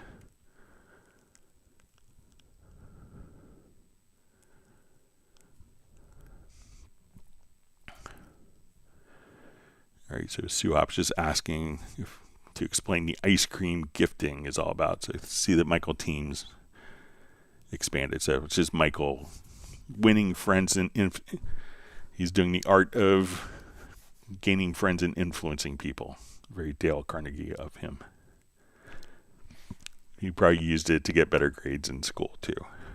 I'm sure he gave his teachers ice cream. So it's a very good tactic. All right, Game Boy Z 007 says hello. Welcome to the live stream.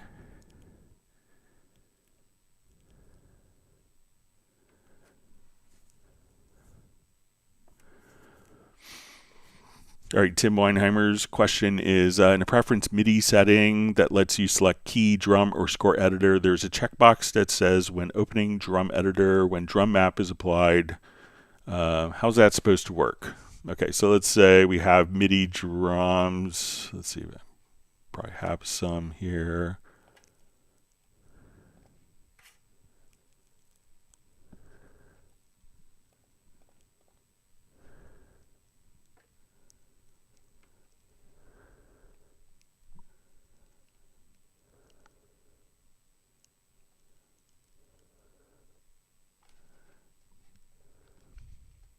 Okay. All right, so let's say we have a drum map on this particular track here. So I'm going to just come over and we'll say, okay, this is going to be a general MIDI map. All right, so we have this preference, as you mentioned, Tim. So let's go over here. So I think it's going to be under, let's see if it's here or under. All right, so we see open key editor with default MIDI editor open, and then we can say, okay, let's use our drum editor when a drum map is assigned. All right, so now if I have just a MIDI part, when I double click, it will go directly into the MIDI editor. Now this one has a drum map assigned to it. So if a drum map is assigned, when I double click, now that part, instead of going into the key editor, since the drum map is assigned, it's using that as a distinguishing characteristic so that this event will go into the key editor. If I have a drum map, I probably want to see the drum editor. So now that would, when I double click, that's going to open the drum editor. So if we take that particular preference off, so I'm going to uncheck use drum editor when the drum map is active. So I will double click here. And now when I go to the drum part, even though there's a drum map assigned, it opens in the key editor. But now when we come over here, we enable that preference again under editors. And now when I double click, we see, okay, this is just a MIDI part. A drum map is assigned to this. So when I double click, the drum map now opens. So it allows you to kind of get to a particular, to like a more appropriate editor for drumming with that particular preference.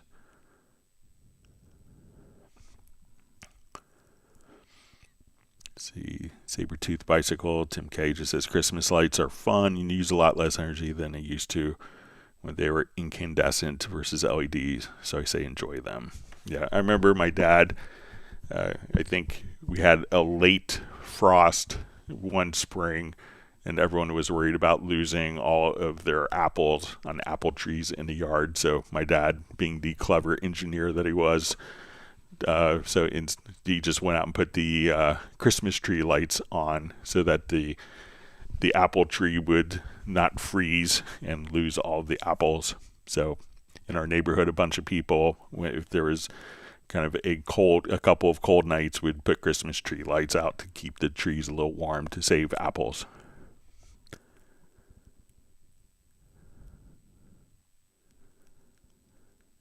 All right, Jazz Dude is saying he's a Club Cubase veteran here, so I think he has perfect attendance. We appreciate everything Jazz Dude does for the community.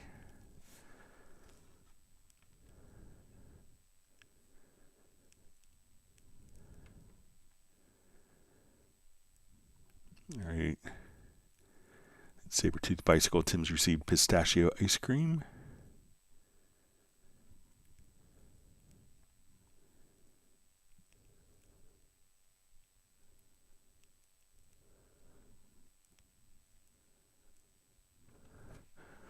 All right, so we see Val just says, just got this fail for the first time in my life. One of the files this plugin needs cannot be found. Please reinstall or contact technical support for assistance. And it says it's bad, right? It's generally, depending on the plugin. So it could be like, maybe, a particular file got moved. Sometimes if people are running on a laptop, if you're on a plane, going to the International Space Station, maybe you left your external drive with samples on it. It could be a file that's on an external drive. So it could really, I think it's pretty easy to fix, once you know what the file is, and if it's a content set or if it's a licensing issue, you could probably resolve it pretty easily. So maybe if you could let us know, like, what if it's a particular plugin, we could probably help you resolve it there.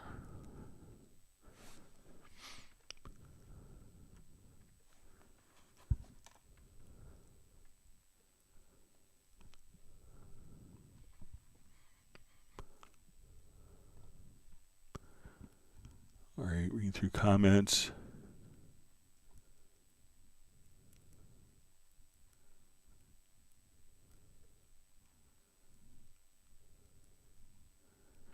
Jazz Dude shared a link with a bunch of people kind of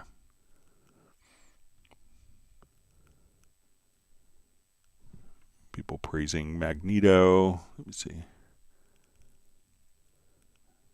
See if it has.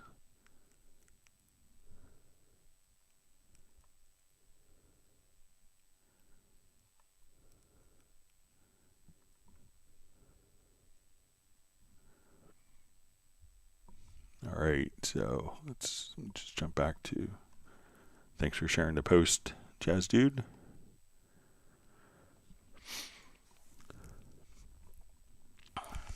All right, so we see from Sabertooth Bicycle, it says, my drum machines from the 70s were often made to intentionally introduce slight tempo variances so they sound more like a real drummer.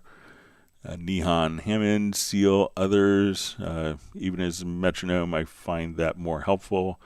So a lot of times what's interesting, and I remember having a discussion with Donald Fagen on this, because they all thought that the drum machines were perfect, but there was no way to really measure them. So if you actually measure a lot of the original drum machines, they weren't necessarily designed to have a human feel, but there were often, we'll call it, different different design flaws where they couldn't, they didn't really have the ability of recording it into digital audio, where they could say, oh, this is fluctuating, X number of seconds or milliseconds, or this is when this much memory is being used at this, like some early drum machines, like sampling drum machines, as you started to use the 1 megabyte of memory, and as it filled up, some of the samples would be later depending on how much RAM was being used. So probably the design intention was for it to be perfect and not to have variances, but some of them would have variances because they were kind of very early primitive computers with not a lot of resources or memory to work from.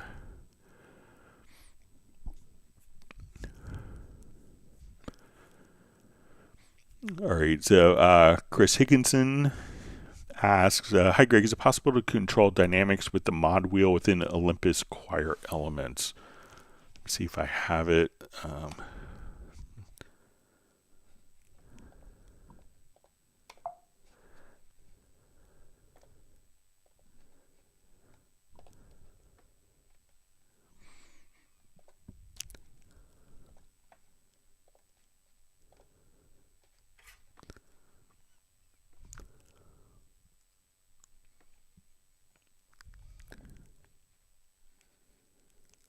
Let me see if I can activate license real quick.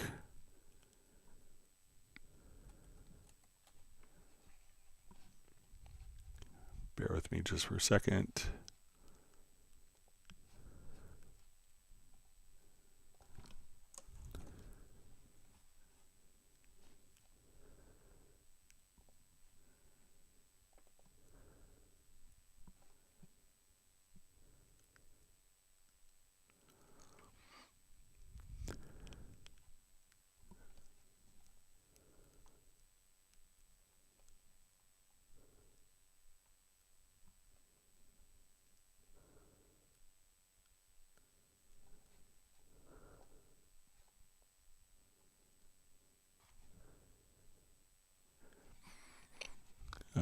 I don't have it installed currently, but I will make sure to have it installed for Tuesday to see. But I don't have that library installed. Let me see if it's maybe I could open it. Let's see if I have the micro installed. Sorry about that.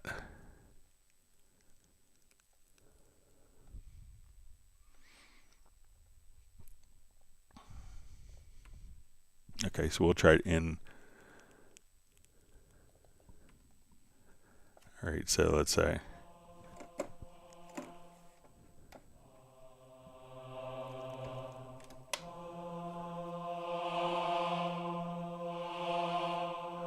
All right, so when we come over here, so let's see if there's,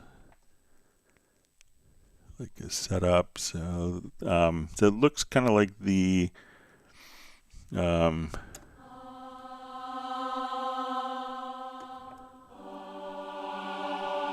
it's kind of set up for that by default. So this is within the micro version.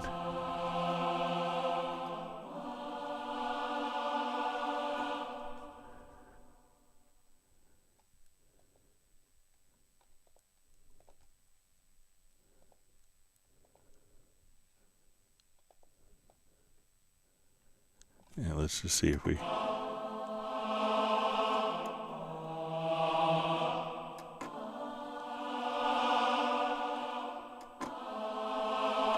So let's see if we have the dynamics all the way down.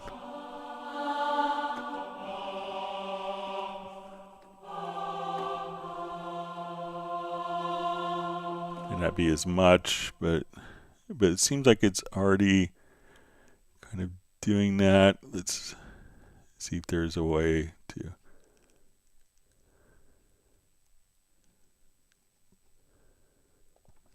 So let's say if we just have.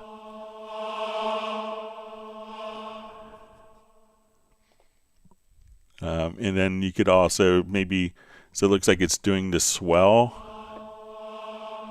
So if you right click on this particular button, on the swell button, you could just do a learn CC and then just move your mod wheel. So see if that works.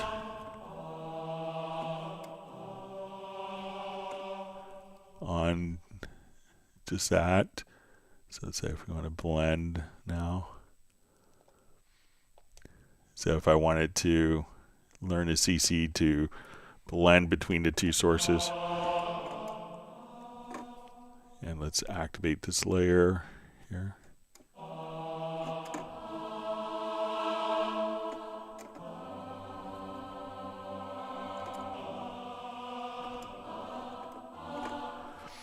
So see if that does it by default, but I could have the full, not the micro version, but the elements version installed for Tuesday's live stream. I'll have that going. Sorry about that.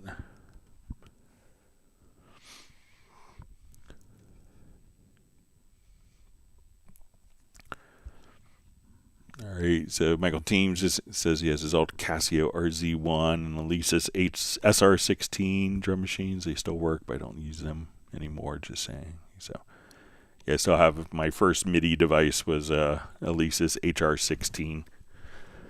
So still have it, just tested it for doing some MIDI clock test a couple weeks ago.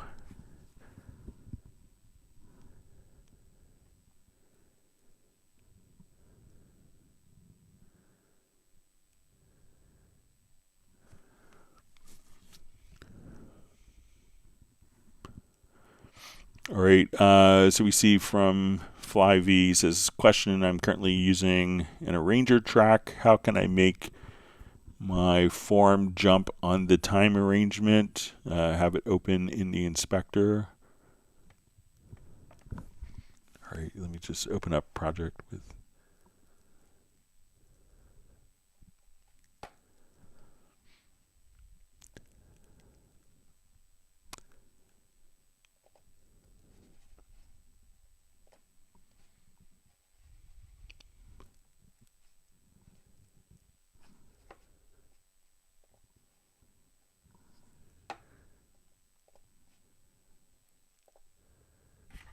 All right, so let's say.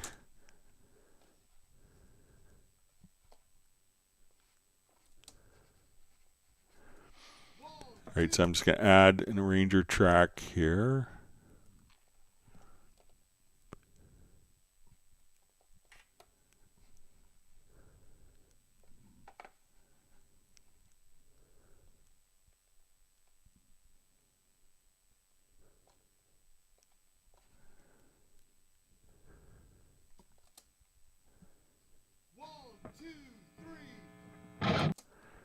All right, so let me just put in some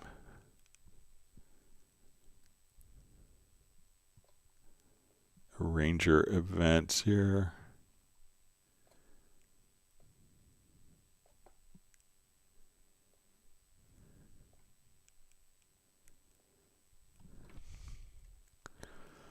Okay, so we have some arranger events. So Vince's question, how can I make my form jump on the time arrangement? All right, so let's say I want to go from A to D to C. Okay, so I've defined my different sections of my song here. So let's say we have A through G. So I want to start off, let's say I want to go C. So these are all of my different defined elements. And if we want to name these, you could just double click while holding down the Alt or Option key. So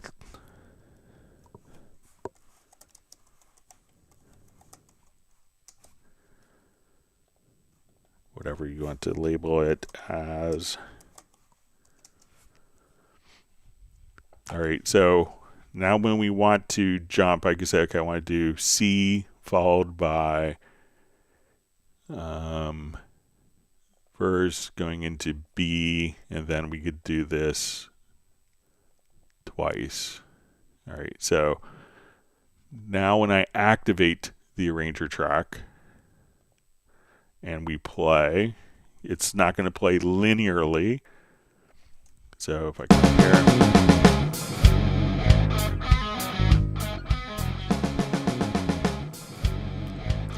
so then it's going to jump here to the verse.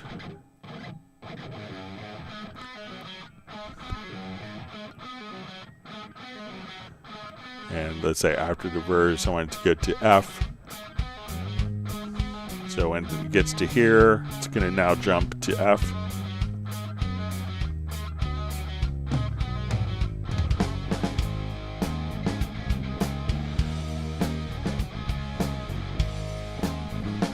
Then after F, it's going to go to B.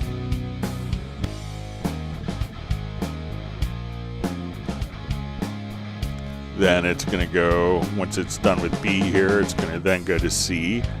So a lot of times people may add an arranger track, but they don't turn the arranger track on. And if this isn't turned on, it will play linearly from beginning straight to the end. And then it's just going to end right there. So make sure that the arranger track is powered on and enabled, and once it's enabled, you'll get an idea of what is currently the active arranger chain event by what is highlighted there. So let me know if that's helpful for you, Vince.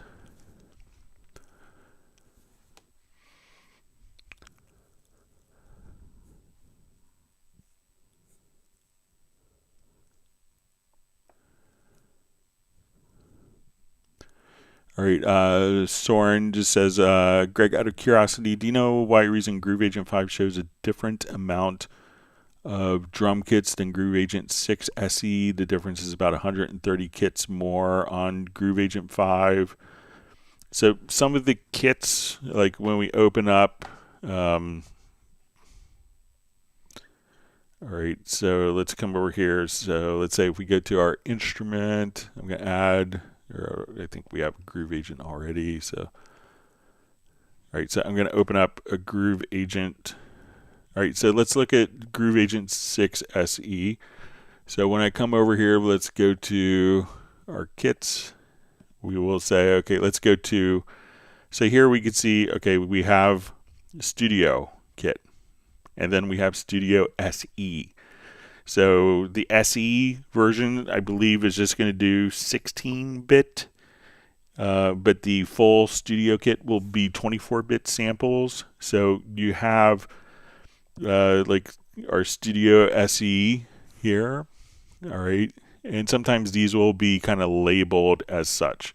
So let's say we go to our Studio Kit. So we may have the same kits, but each kit may have additional patterns and 16 and 24-bit samples. So if you have the full Groove Agent, you may see that the 24-bit samples and 16-bit sample kits are both available there. So let's go ahead and I'll just add a full Groove Agent kit instead of Groove Agent SE.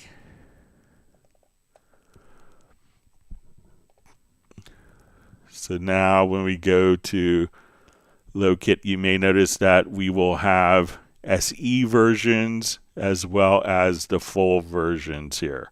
So you may see that kind of sprinkled throughout depending on the library. So here I have Black Light and Black.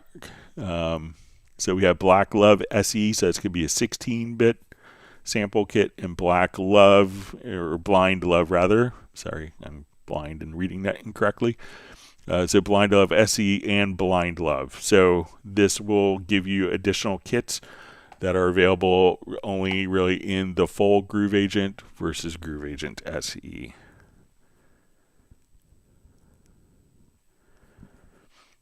Yeah, you see Jazz Dude saying Magneto 2 looks like the meters in the Studer A80. So it was a very popular tape machine in a time.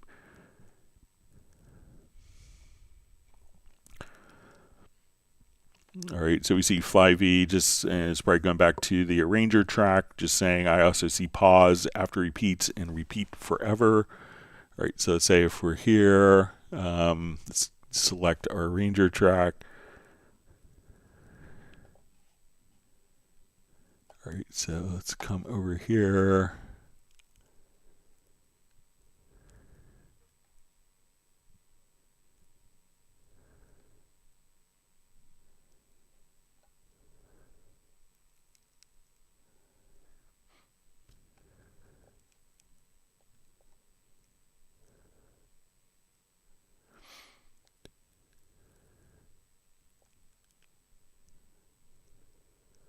Okay. So I think what we could do here is, like, while this is playing, so let's say if we don't, like, if we needed to change the dynamics of it, so let's say we have our pre-chorus here, you know, we could just kind of come over here. So we could go to kind of our next chain step here. So we could actually kind of drive this live if you wanted to, you know, hit a button to go to the next part of the song. And we could choose to, so let's say if we go to, we have this one repeating. So we could go to kind of the last repeat. So let's say as we're playing this. So I'm going to.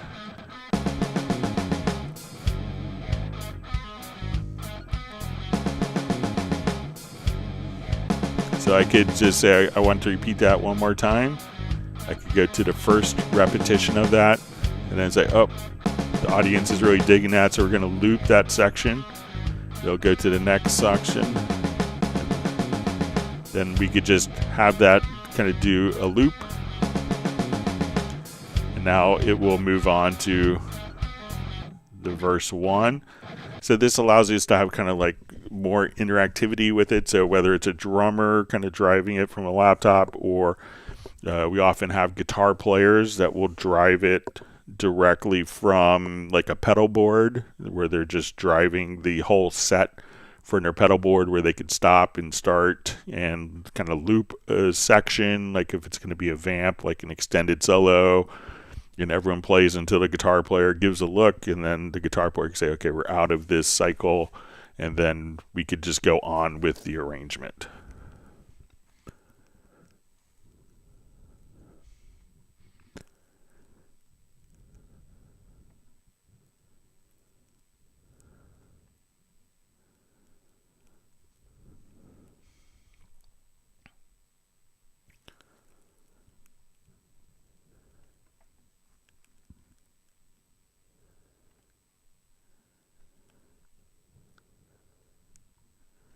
All right, my chat field jumped. Let me find my spot.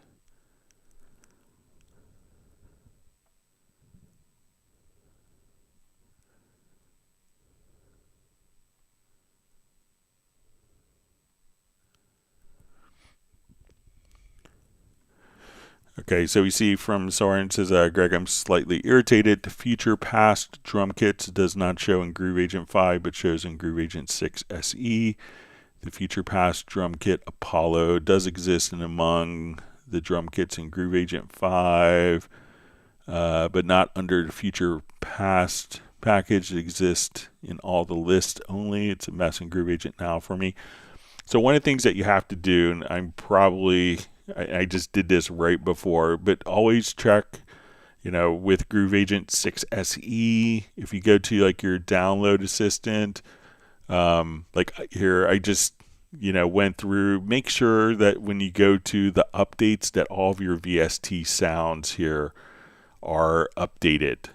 So a lot of these, may need to be updated. So just kind of check there. And let me see if I could load up those particular sounds that you mentioned, Soren. So let's say, all right, so it's future past perfect, I think you mentioned.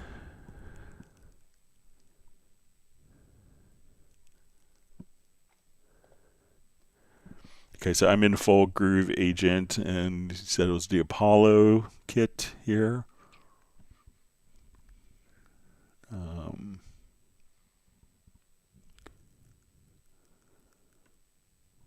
All right, so here's the Apollo kit. So I'll come over here.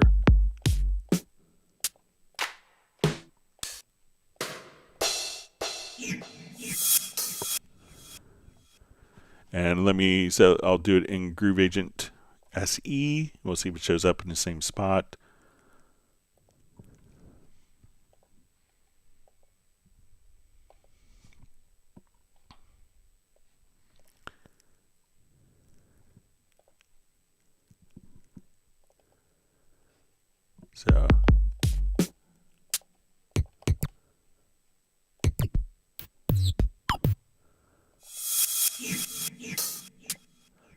So but yeah, check just to make sure that, you have the latest versions and the latest updates of like the future past perfect kit there.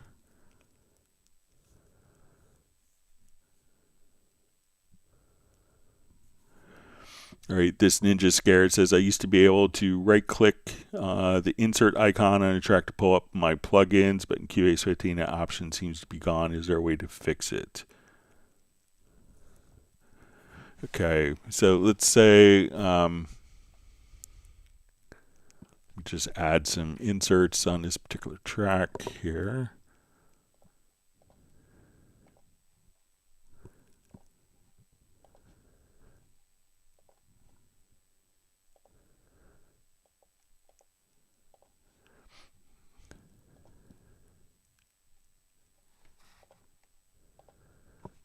Okay, so says you used to be able to right click on the insert icon on a track to pull up my plugins. All right.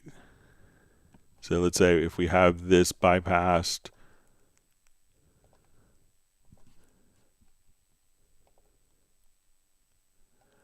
all right, so I think if you hold down,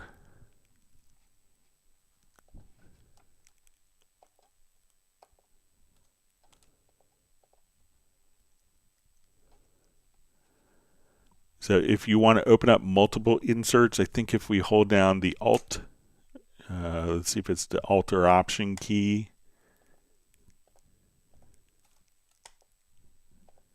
Let me just find my modifier, but I think it's if you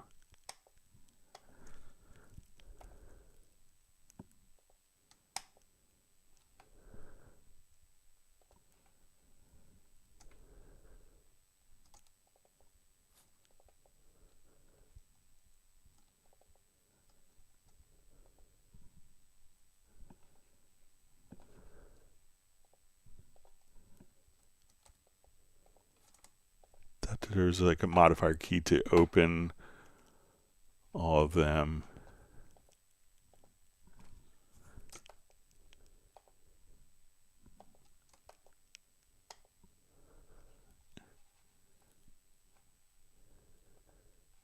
It's one of his modifiers I forget, but let me just see.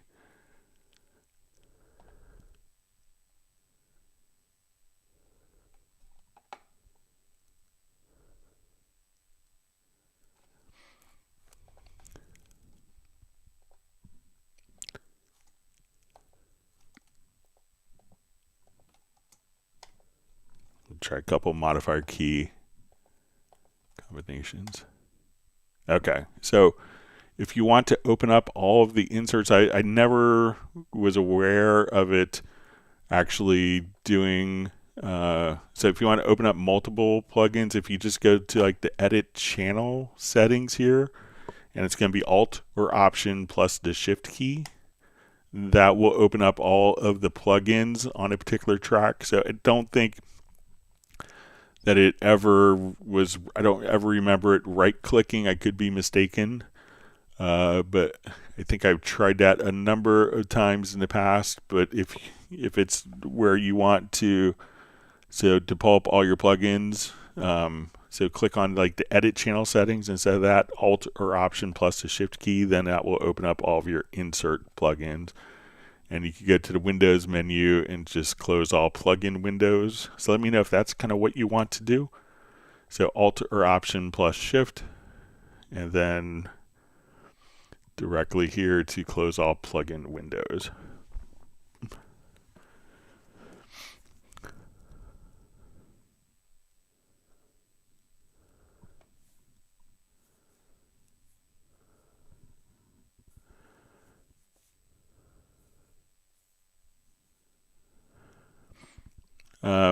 So we see from this Ninja Scare, it says, also, can we add the MIDI effects that's in Groove Agent in the drum machine? That would be amazing if we can do that, please. All right, so I don't think that it's, I'll pass it along as, so if we come over here, let's go to, let's say under the player page, and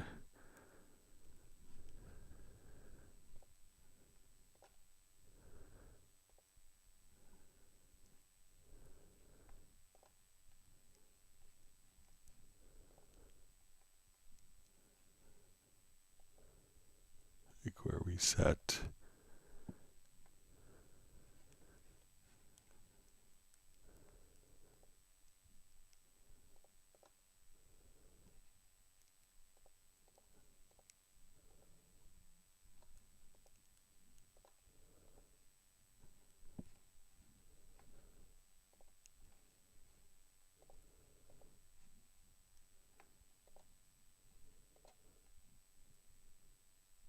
So like these MIDI effects here.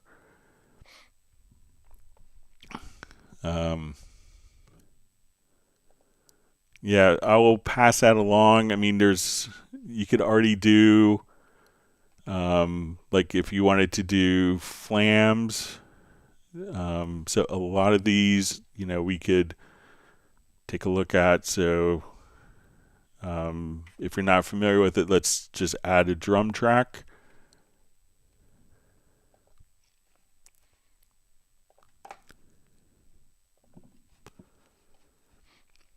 All right, and let me just solo the drum track, and we'll go to our pattern editor.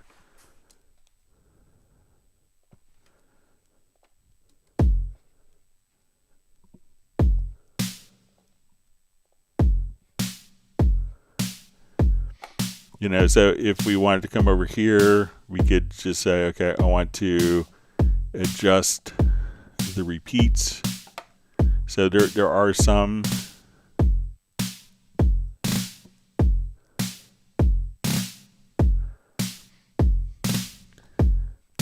And if you wanted to do like offsets, so let's say, okay, I want to come over here, let's say every. All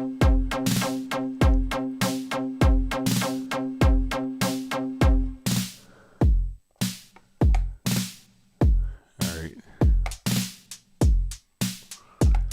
So, you can adjust different probabilities, but let's say if I wanted to also come over here to the drum machine, one of the things that a lot of people don't know is that we could say, okay, I'm going to add an effect in the drum machine here. Okay, so let's add a delay. All right, so let's say, okay, I want to add this delay on hi-hats. So I want this to be maybe a 30-second note delay.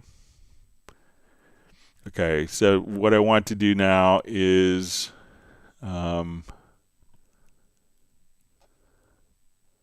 let's set our level, and then we can say pattern editor design. So we can say assign to step automation.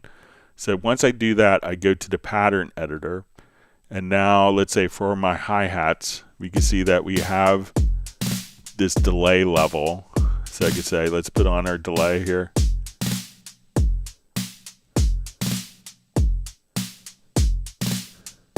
And let me just put it, let's come over here, let's say we'll make it 16th notes.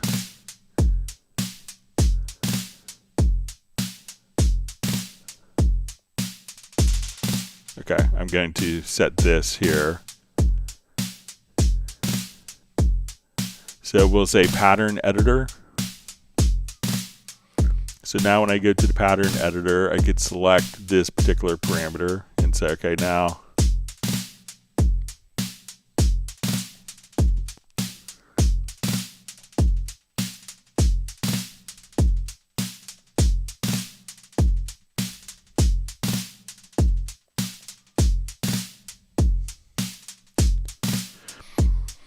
so you can trigger like different effects. They're slightly different, but you could kind of get very similar to doing that, plus being able to automate the different effects parameters, and each of those effects can be done per pad as well.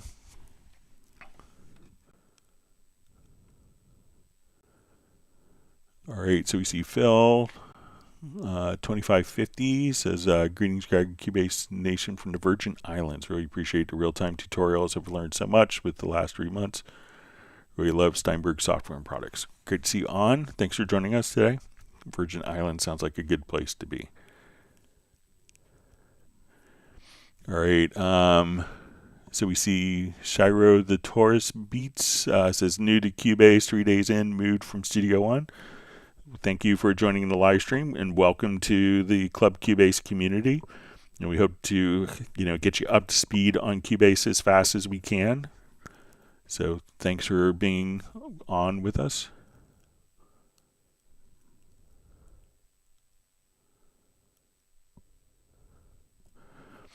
All right, so Besa Roches asks 2 questions. Says, hello, Cubasers. In the audio MIDI menus, what does the thin out data and flatten processing do? All right, so let's say if we have a MIDI part here. All right, so the old days of 5-pin DIN MIDI cables, if we had lots of controllers. So let's say if we have, we've written in tons of controllers. And let's add, say, breath control. So sometimes some of the MIDI keyboards would transmit just a lot of information. And if you're doing like Aftertouch, so let's say if I record some data with Aftertouch here, so I'll just take this particular part and I'm just going to record directly in the editor here. I'm going to hold down some chords and do Aftertouch on them. Right, so it looks like I'm just playing chords, but I'm also pressing down on these chords.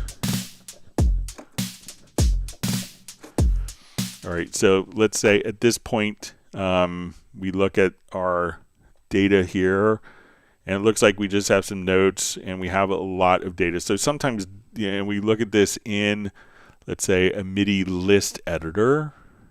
It looks like, okay, we got some CC data, but we also just got 12 notes. But when we look at it in our list editor, we can see like, oh, gobs and gobs and gobs of Aftertouch. So sometimes this could overwhelm the data that was going down. And we could think of, if we go back to, the transmission speed of MIDI is, if we remember, like a 14.4K baud modem. MIDI was at like 32.5K. So it's very, very small. So if we had lots of tracks with lots of effects like this, we could just come over to our particular event, go to MIDI, And if we go to our functions, here we could choose to thin out the data. And as we do that, we could see that when we look at our part in the list editor, so it could basically do kind of interpolate between our different parts. So we can say, okay, so if we undo that, now we could again go to your MIDI functions. So if we just redo that, sorry.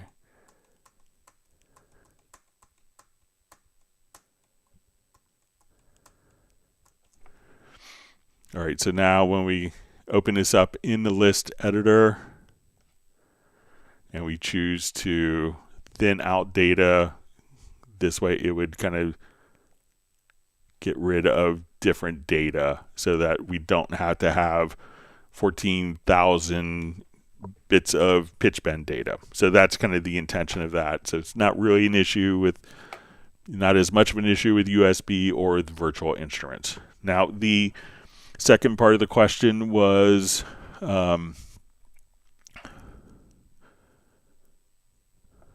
about the flattened processing. So let's say if I come over here and I've done like lots of processing here. So let's say right now I'm going in and let's say I'm taking this particular performance, and what I want to do is we'll come over here. Let's do free warping on my bass part. Okay, so when we do this, I'm going to come over here and I want to move this event. I want to move this event. So this isn't actually writing the particular file. So this file is playing back, and then it takes this portion of the audio file and plays it earlier in time. So, but this is processing it in real time. If I do vary audio on a particular event, so let's come over here and just say, we go to vary audio. So not my hit points, but my vary audio will come over here. And if I do pitch correction here on my particular events, so let's say, okay, I want to take that, and we do pitch correction, and I'm doing, I want this note to last a little longer. We could adjust kind of warping. So this isn't actually altering the original file on a disc. The original file on a disc will be tuned, so it plays back in real time, and then we'll apply the tuning changes that we've set in Vary Audio. It will apply the warp changes that we've done in free warp. But that is an audio file that's being processed and changed as it plays with the timing and pitch changes. Now, if we want to make those timing and pitch changes and other kind of real-time processes to the audio, at that point, if we want to embed those into the file, so if we need to pass it on to someone who's not smart enough to be running Cubase, at that point we could go into the sample editor, and then we could choose to come right over here and choose to flatten the real-time processing, and that will take the original audio file and apply those changes we've made, like in the free warp or in audio warp, so that those changes are now embedded and kind of burned into the audio file.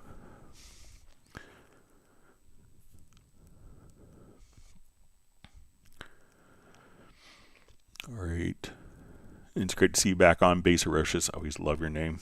John Barry VU just says, brings up a good point about the coloring of, the project color setup, that they could be named as well. So if we go to your project color setup, instead of color 1, and what other colors that you may want, that you could just come over here and type in a name and just say kick. And if you wanted to, snare, whatever colors, kind of float your boat, whatever name for the colors, you could then apply colors based on the names.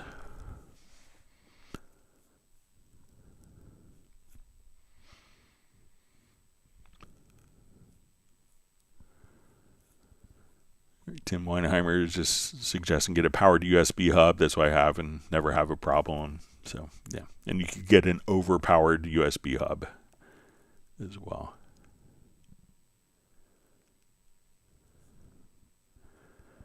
See Sabertooth Bicycle just saying Arturia MIDI controllers sometimes come with a power adapter, cable adapter, which lets you plug the USB into the computer while the MIDI controller is powered by the net, probably available separately. All right, Will Human just says, I'm doing my best to skip this update. I'm working on 14, but it's hard to look past many of the newer features. There's no reason you have to skip, so there's all sorts of great stuff. So, it's always interesting. There's usually a summer sale, then people get it. We'll get Cubase late in the summer, and then the new version may come out a couple months later, and they're like, oh, Cubase 14 just, like when we came out with Cubase 15 the first week in November, a lot of people thought that 14 was released like 2 months before. It's like, it's brand new. It just came out 2 months ago. It's like, no, it came out last year, and, our developers work hard and to come up with new solutions. So, if you have great solutions that are available for you, take advantage of it.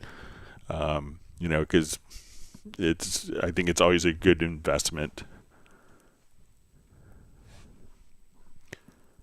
So we hope that you jump up to 15. Jazz Dude saying avoid extreme cheap USB hubs. Always good advice.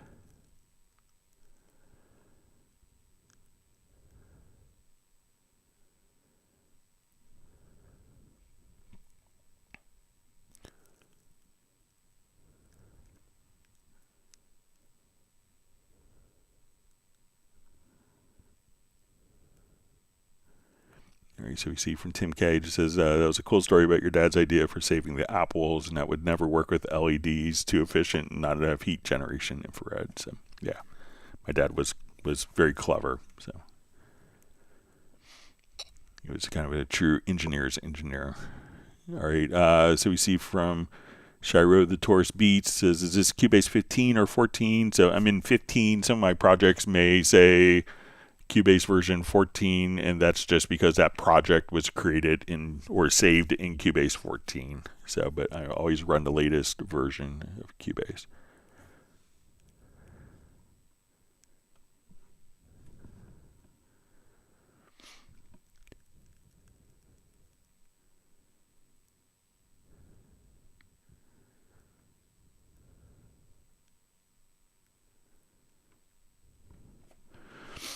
All right, JS Key 2002 says, how does updating to get the latest features in Cubase work if you have Nuendo? Do you purchase the Cubase update, or is there one on the Nuendo site?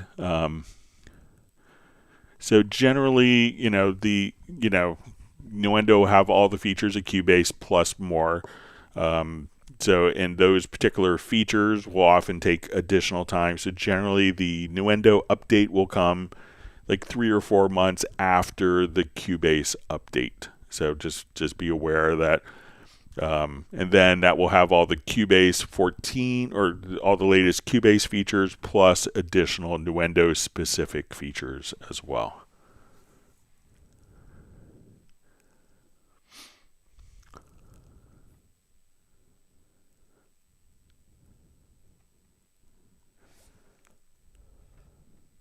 All right, wonderful to see Mark Rabin on from Montana. Hope you're well. Everyone give a big woof to Stella, his dog.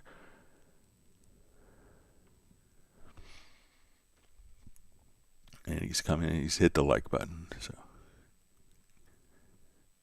hope your holiday season is going well, Mark.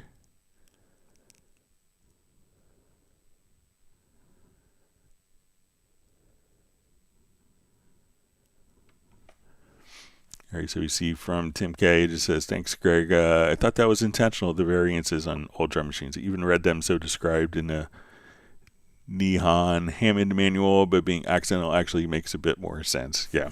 So we'll call it a marketing spin. So. All right, and Mark Ravens received 1 gallon of Dreamsicle ice cream.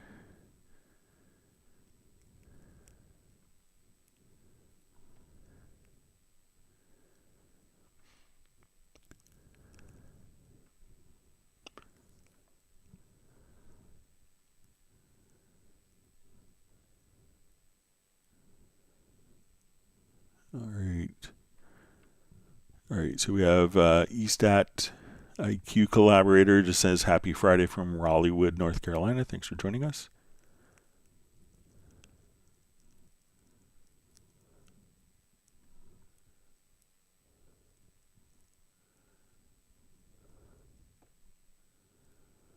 All right, so we see from Shiro the Taurus Beats is just asking, has anyone experienced crashes in Cubase 15? Sometimes when I open projects, my Cubase crashes. It's been happening often. So a lot of times, check out the, it could be related more often than not. It could be related to like a third-party plugin. So after a while, you could, and sometimes the plugins will kind of resolve themselves a little bit, but I think you might be able to isolate it to a particular plugin.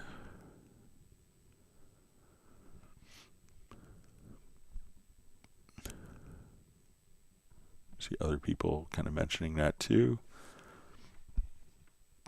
All right, so we have Soul Sound Official saying hi to everyone.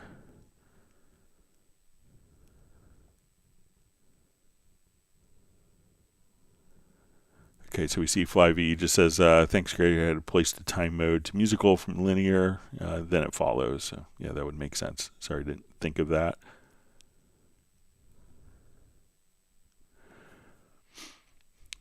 All right, so Jazz Dude just asking if I could show how to enter safe mode when starting Cubase. So one of the things that you could do, and you may get this like after you have a crash, if a plugin is causing a crash, but I'll just open up Nuendo 14 this way. So I'm going to hold down on the Windows platform, Alt-Control-Shift or Command-Option-Shift. So I'm going to start the program and hold those keys down and just keep them held down. And this will start you in like a safe mode. So you could try to deactivate all third-party plugins. Like sometimes you may have a plugin that's causing you not to be able to get into Cubase because it will hang. So at this point, we could now deactivate the third-party plugins, move the plugin out of the directory, and then restart it without that plugin.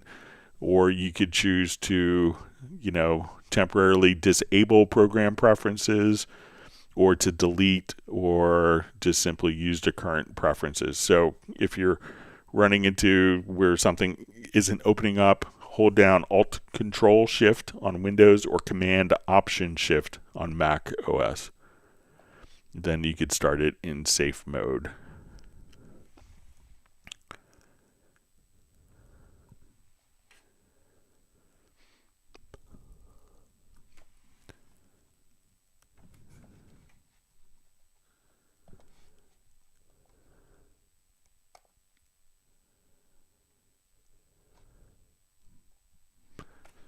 Okay.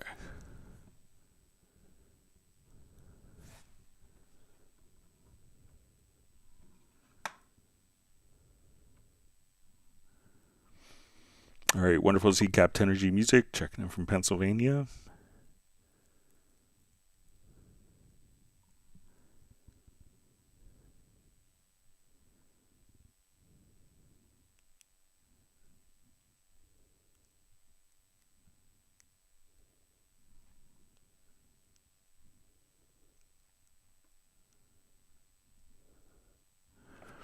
All right, so we see the YouTuber Wings of Pegasus just found out that his YouTube talking has been grabbed by ChatGPT and used in answers to people. I'm stunned. Will all Hangouts with Greg be grabbed and be answers there?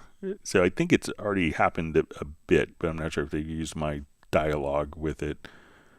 But yeah, people have told me it's like, oh, you said this on a live stream, and now ChatGPT is saying the same exact thing. All right, so Mark Raven just says, hi, Greg, I hope your holiday is amazing. Yeah, I'm looking forward to some time off. I know my son has a couple more tests in school next week, but he has 4 days next week. He's probably going to be home in about 10 minutes or so. But thanks for the great holiday wishes, and I wish the same for you and your family.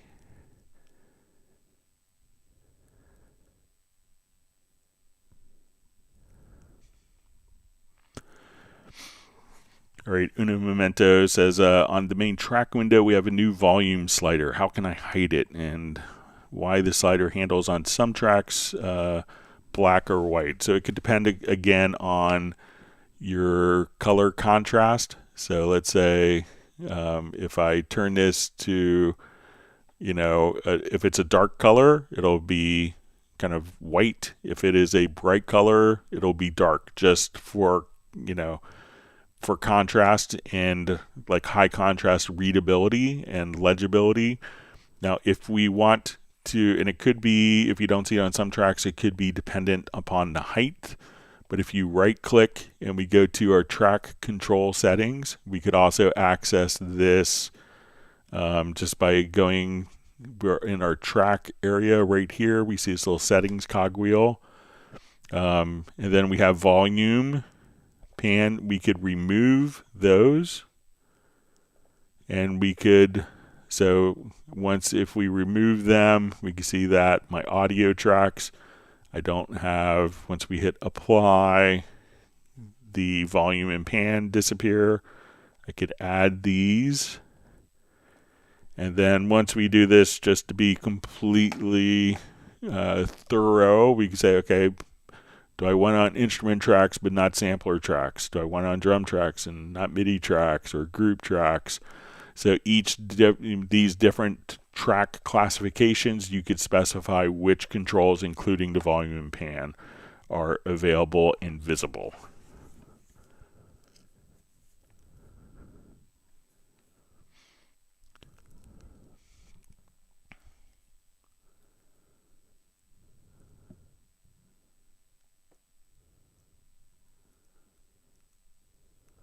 Okay.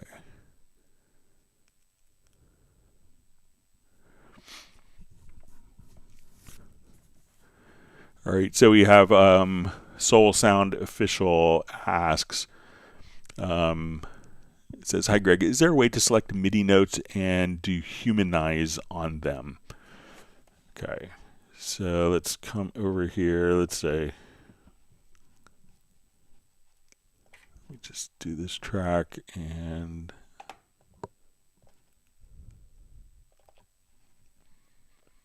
okay, so there's a few different approaches with this. Let me just,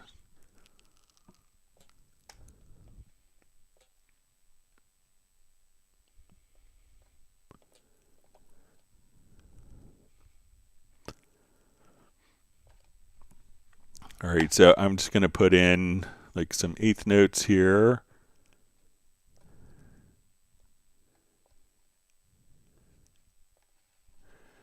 Okay, so let's zoom in. So let's say we have kind of straight eighth notes going on.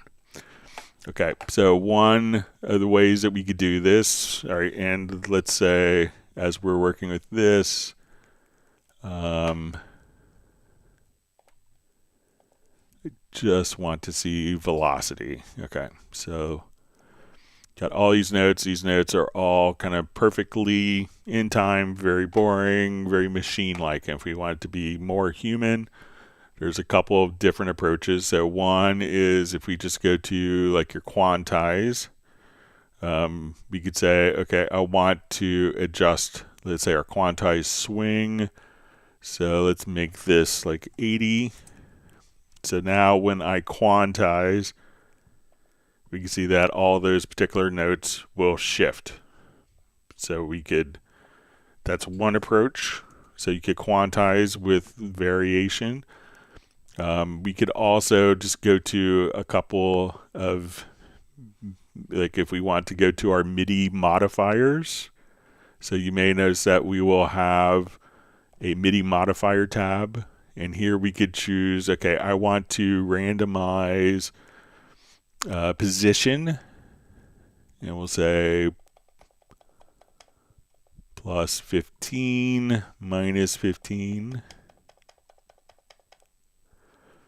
Okay, so this is happening on playback, but if we go to this particular event and we choose freeze MIDI modifiers, we can have these particular events automatically done. So I'll make this a little larger.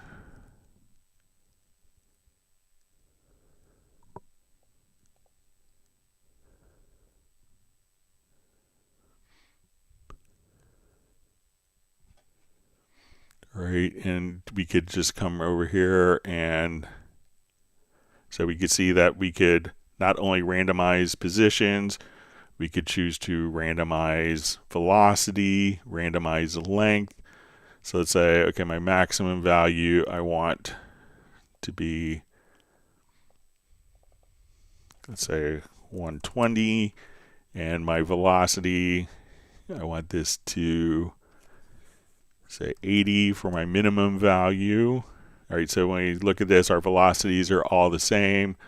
And now if I go to my freeze MIDI modifiers, we could, have velocity variations as well. So there's a number of ways to adjust our velocity variation. So let's undo that and say, okay, we just want to, so we could choose to randomize position, pitch, velocity. And if we wanted to use a logical editor, so let's come over and say, okay, we have all these notes, all the same velocity, all the same kind of machine-like rhythm. There's also a logical editor approach.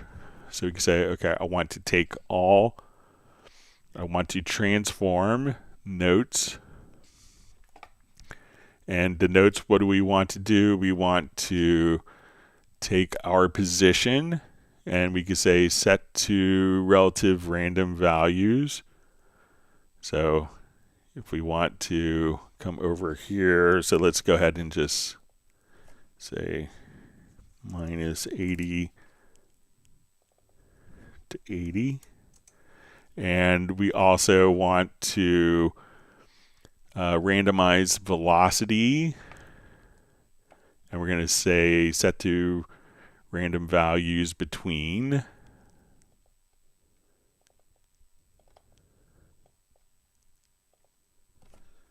70 and 110.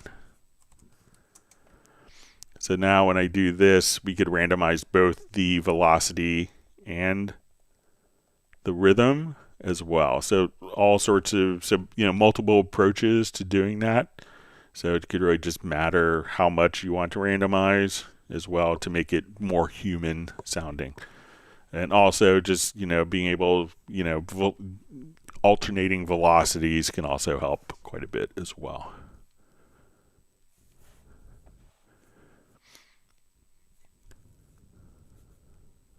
All right.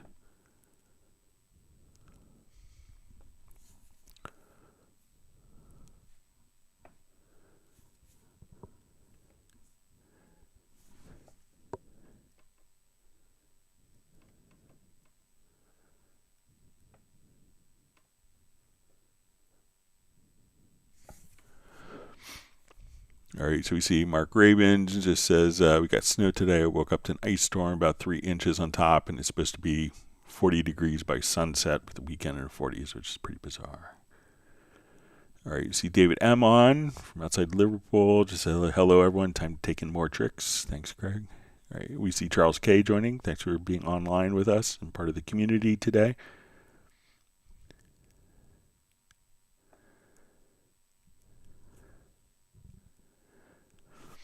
All right, so question says, when looking for the erroring plugin, is there a way to test it other than put it back in Cubase, a test program app, or how does Cubase team test them? So,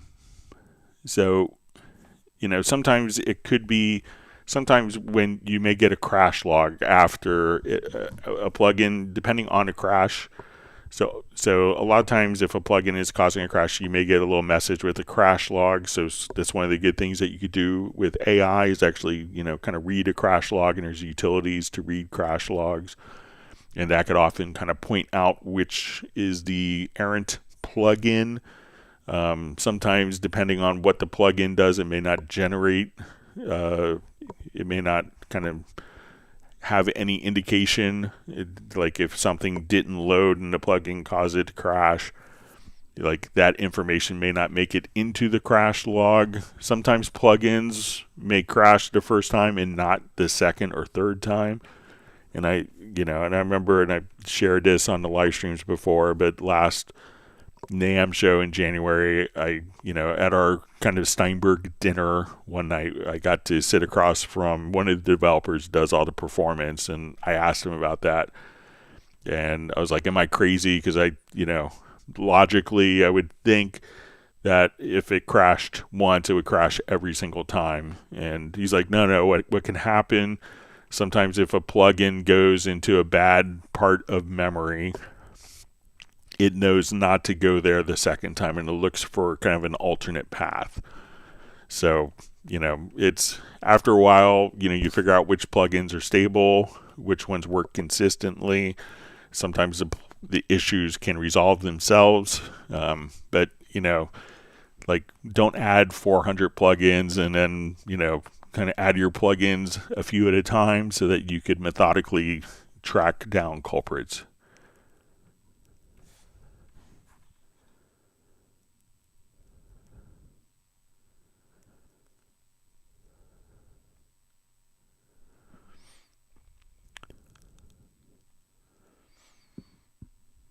See, Jazzy had an argument with AI that he wasn't the owner of the Cubase Nation Discord, but it's Agent K because they found it on Jan's website.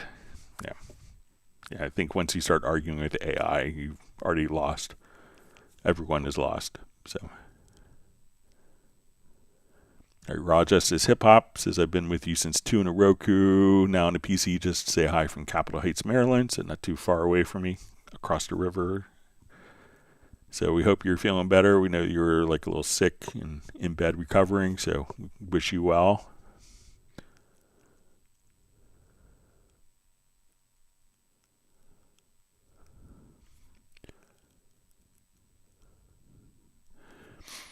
So we see Christopher Bingham says, hi Greg, if we remove the slider from the event volume, does it go back to the old dot style thing to adjust the volume?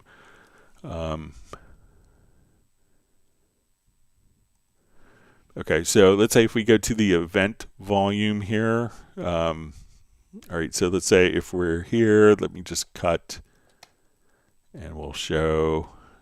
So this position had changed, so if we want to do this, it doesn't go to the top area. One thing that you could do is just try holding with the selection tool, hold down the control or command key, and you could and the shift key, and then you could just say, okay, I want to take this particular area here. So let's say, okay, I want to cut that, and now I could just command and shift, and then you don't have to grab a little fader. So it's a much larger target to work with right there.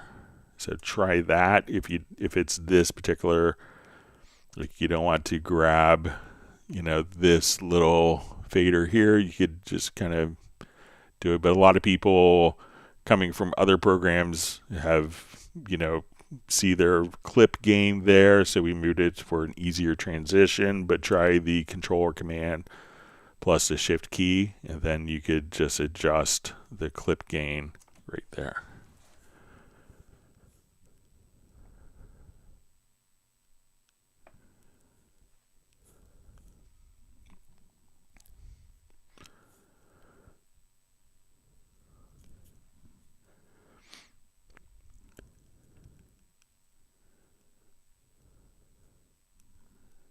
See, Soren says about AI, says to Jazzy, says, yes, a person asked a question in ChatGPT, used the exact words from WOP, and then said WOP is correct. Like ChatGPT, I thought to myself and verified WOP works, and that is not the case. Danger. So there's no consequences if an AI algorithm is wrong. They don't have any embarrassment. So.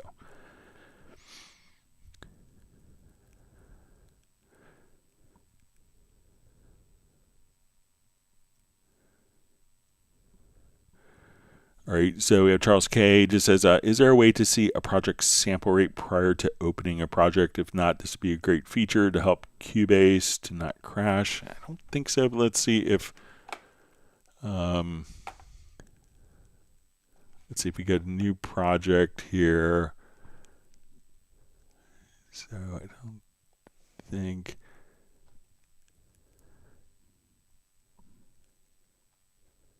Yeah, I mean, now we could, I mean, some people will name, but I don't know of a way to, to name it or to see what the sample rate is prior to opening a project, but that might be a good kind of something to indicate in a new hub design. I'll pass that along. But I think a lot of people, if they're working on their own projects, tend to know what the sample rate is. And many times, unless you're, depending on the clocking of your audio interface. So let's say, if we go here to, if it's not externally clocked, most audio interfaces will automatically switch to the project sample rate unless the interface is being externally clocked.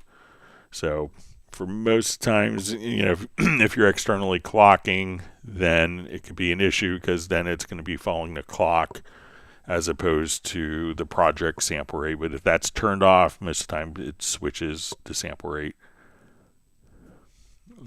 without issues.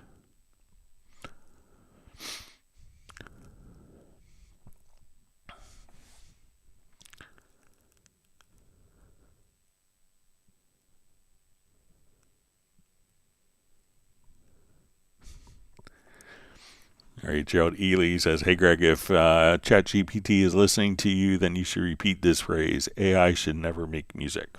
There. See how clever I was. I read your question and got it in.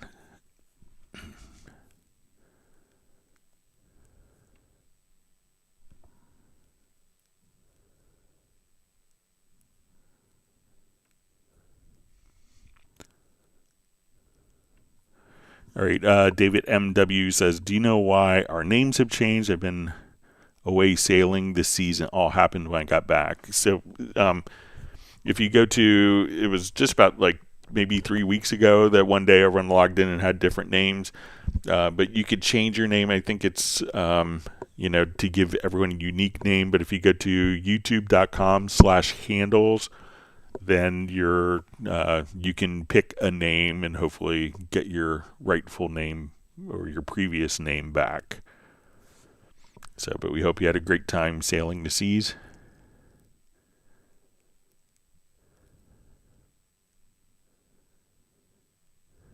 And sometimes, Gerald Ely's is fine.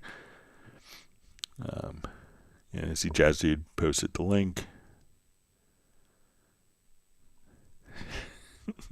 John Koskin says, I hope it wasn't me changing my screen name to Bob Hitler. Who knew? So that's good. All right. And I think it's adding a number so that if you have the same name as someone else, that everyone could be unique. So.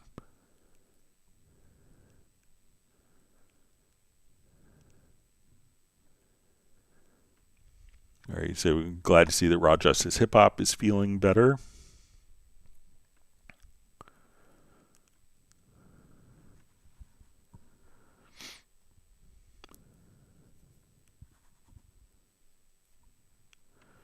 Let's see, Sabertooth Bicycle says, Google made me pick a name for some reason I long ago forgot, and that's when I picked Sabertooth Bicycle, but it was always Tim K in chat or comments until YouTube decided otherwise. I don't care to change it back. I think we're all kind of learning each other's new names, so.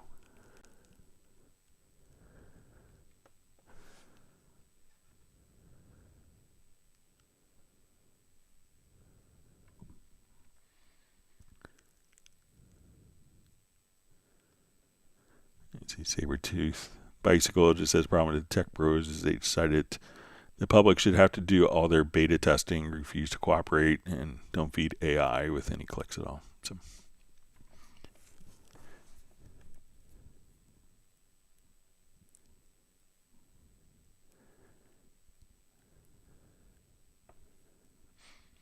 Let's see, Charles K. is saying, working my own projects is fine. Other people's projects is the issue. Yeah, understand. And it's always good to ask, like if someone's giving you a project, ask them what sample rate is, just to confirm with them. All right, wonderful to see Jeff Zabelski back from Chico, California. Says, hi, everybody. You'll never guess what I did in 2 concerts last weekend. See, Bratman Studio says, interesting, his name never changed. Not many Bratman around. All right. So I think we're at the end of questions there. I know we had a couple of questions. Now, Jeff, you have to reveal your concerts, what you did. Can't leave us with a teaser. All right, let me go to a couple questions that we had mailed in. All right, here's a question we had about the drum machine. So let's do a new project here. I'm just going to create an empty project. And I'm going to add a... All right, but before we do that, let me close this. And we're going to choose our location. So we'll say new project. All right, so I'm going to put this in December 9th, 2025. Yeah, we're going to do a new folder here.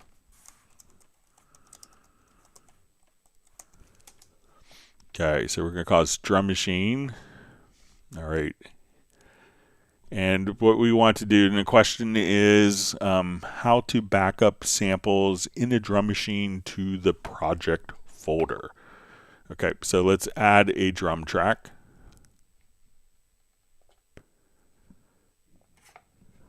And I'm just going to go to my media bay. Let's just load up some quick one-shot samples. So let's say, okay, I want these snares. All right, so right now I'm dragging these samples from their current location into my drum machine. All right, so now when we go to listen to them,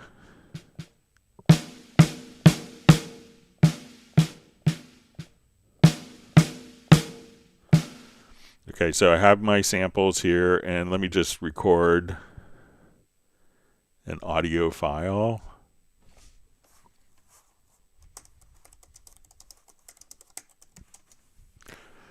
Okay, so I'm going to now record an audio file in this location. So we put this into our drum machine folder in December 9th in Hangouts folder. So let's go ahead and I'm just going to record just a blank audio file. So the question is, now we want to have all of the samples in the drum machine into the same folder as our audio files. Okay, so when we go to our pool window, let's open up the audio. All right, so we can see plugins, Steinberg, drum. So we look at, we have our particular audio file, which I called cleverly, where is the file? So we can see that that's going to be in our current folder. I'll move the path over here so we can see it a little easier. Okay, so we see that this is the project folder path. Now these particular drum samples are all in a different folder. So I want to be able to take this particular folder and have all the drum machine samples and the audio within the same folder. So I could, you know, copy that folder to a little, you know, SD card or upload it, and all my files will play back. So these files are in their original location. So to do this, all we would need to do is let's come to we'll right click in the pool and choose prepare archive. So if we watch our sample paths here, so these are in the project's Groove Agent SE folder. This is in the project Hangouts December 9th folder. All right, and I'll extend this over so you can see it. So now when I right click and do a prepare archive, we'll proceed, and now all of those files from the drum machine have now been moved to the particular project folder. So that's how we can just simply take any samples that are dragged, if we want those in our particular in the drum machine, if we want that into the current project folder, so that that one project folder can contain all of all of the content for the drum machine, all of the user samples. At that point, right click and choose to prepare archive. So we can now just come right over here and prepare archive, and then all those samples will move directly to the project folder. All right, and our question we had, why is it that when I split a MIDI event, the notes get cut off at the beginning? All right, so let me just do a new part here. I'm just going to add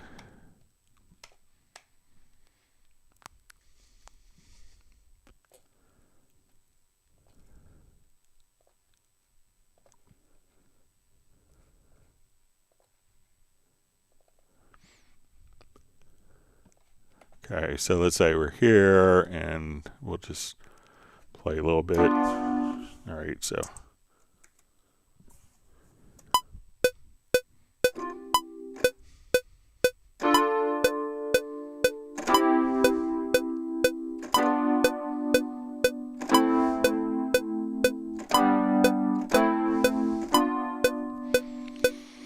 all right, so let's say we have our MIDI event here. All right, so let's say I want to cut it at measure 10. I'm just going to check the state of a particular preference. Okay.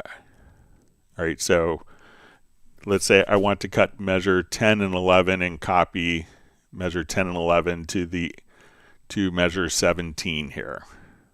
All right, so I'm going to cut. So I'm going to turn my snap on. And we say, okay, let's cut measure 10 and measure 12. So now I copy this part over and hold down my Alt or Option key. And then when we go to listen to it, the first note is cut off. Now, why did that happen? It happened because these particular notes, when we look at the MIDI editor, when we split these MIDI notes, but these MIDI notes started before the downbeat. So we split the event, but these notes were kind of orphaned because they didn't occur within that particular time frame. Now, to solve this problem when editing, what we could do is there's a preference, as you saw me turn off. It's usually on by default, I believe. But if you go to editing to MIDI, and then you'll see split MIDI events. So when I split the MIDI events, I'll come over here. So now when I cut measure 10 this time, measure 10 and 11, I cut. What it's done is it leaves those particular notes. So these notes will start before the downbeat, and where the downbeat was, it actually split all of those particular MIDI events so that when I copy this over and duplicate those MIDI events that are kind of playing over the downbeat, it will split those at the downbeat so that we could edit based upon a grid. So again, that preference is when you go to your preferences or settings, under editing, MIDI, make sure that split MIDI events is enabled. All right, let's jump back to live questions. Thanks for all the great questions. Again, questions can be mailed into clubcubase@steinberg.de.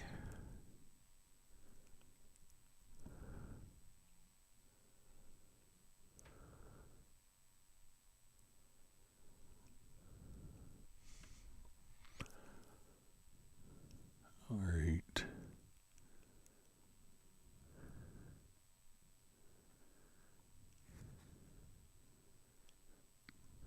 All right, Roland Stuff says, hi Greg, when recording an external keyboard voice into Cubase 15, is there a convention for assigning a particular MIDI channel? Should certain MIDI channels be kept clear for specific data? So there's no real rhyme or reason you don't have to have specific MIDI channels for data. Now there is kind of a specification, there's general MIDI, there's also GS, Yamaha, and those were developed by Roland as having, so general MIDI is kind of a standard so that people could have a common set of sounds. And within those particular sounds, a lot of people would generate MIDI files. Now, MIDI files would often comply to the general MIDI specification, so that if you had a general MIDI device, that general MIDI device could, when you had a piano sound, that, if you send the program change and you're in a general MIDI bank, that program sound would play a program. And often the rule of thumb, there is a kind of a standard, but it wasn't a restrictive standard, that the piano sound would be on channel 1, bass would be on channel 2, drums would be on channel 10. So sometimes like general MIDI drums will always be associated with channel 10. And the legacy and reason for this is because a lot of the general MIDI specification was based on a Roland MT32, which is kind of a tone module. So it was like an inexpensive tone module. Now, people would often get a Roland MT32 in early days of gaming. So when there wasn't enough data bandwidth in a game to play music, people would often get an MT32 and have the general MIDI, and the soundtrack would play back through an MT32, and that would be like the music for the game, because the MIDI data is very small in proportion to audio. So in an MT32, the drums were fixed on MIDI channel 10. But generally, there's no reason that drums have to be on 10. If for some reason your drums aren't working, try channel 10. And that's kind of the historical legacy of why drums are on channel 10. If people are like, oh, why is it? And people go, oh, it just is. It's because a Roland MT32 introduced in 1988 was fixed for drums on channel 10. But the channels are completely independent of the sounds. So you could have your drums on channel 1, channel 2, channels 1, 3, 5. So there's no particular order to MIDI channels and their particular devices. But if you were creating a MIDI file, let's say you wanted to take, you wanted to do a MIDI file for a particular song and you wanted to be universally played in just about any device, that's when drums should be fixed to channel 10, and, piano on channel 1, melody, I think it was bass on channel 2, melody on like channel 11. So, but there's no real there's no technical reason to have that if you don't want to. But if you were generating MIDI files for a living, for games, then you could just simply, convey to a general MIDI standard. It's not really it's more kind of it's kind of a standard, but it's not a mandate or a requirement, I guess. All right, so we see Jeff Sabelski did no oboe. He has a pending hernia operation. We hope that goes well for you, Jeff. Says did percussion, excitable Christians celebrating with a Christmas concert, beyond chimes, finger chimes, triangle, wind chimes, loudest, not least, crash cymbals. Full chorus, dancers, Nutcracker Suite. 107 people on stage is fun. Well, it sounds like a lot of fun. I have my orchestral concert this Sunday. So doing half Christmas music, half Tchaikovsky's First Symphony.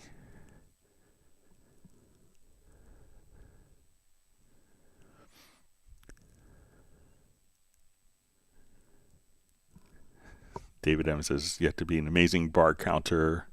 As a percussionist, his mind would wander off. Yeah.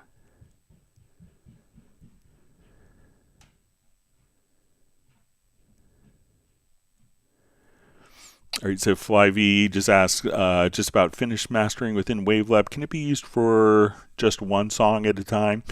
Yeah, you could definitely do mastering in Wavelab for one song at a time. What I think is really good about doing multiple songs, just to show this, is to make sure like all the levels between the songs are, consistent. And that's often what, what mastering really is kind of enhancing and working, on consistency. So let's say if we have a project here, and we're just kind of listening.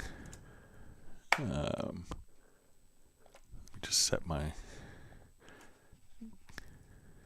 audio.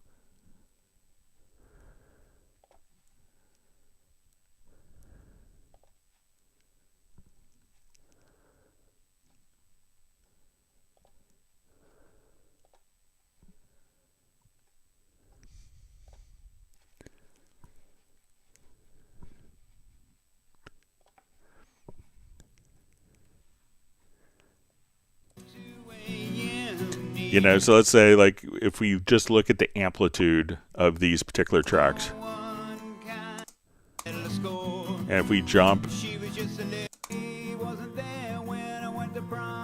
like this song is a little darker.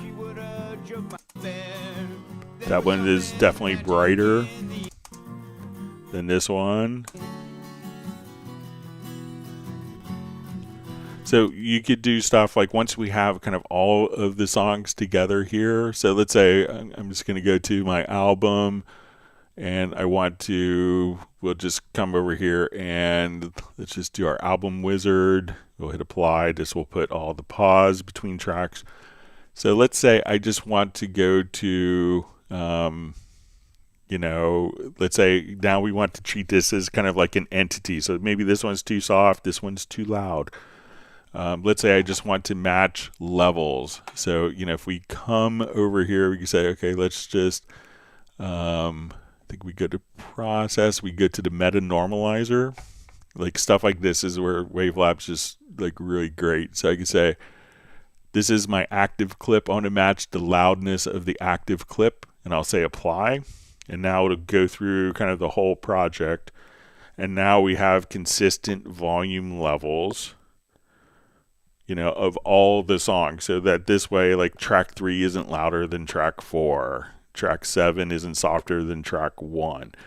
So, while you can do everything one song at a time, having this consistency, if you're doing like an album project, having this consistency and being able to quickly navigate from one project to next to make sure that it's a cohesive sounding project, I think is really important, and Wavelab's really great at that.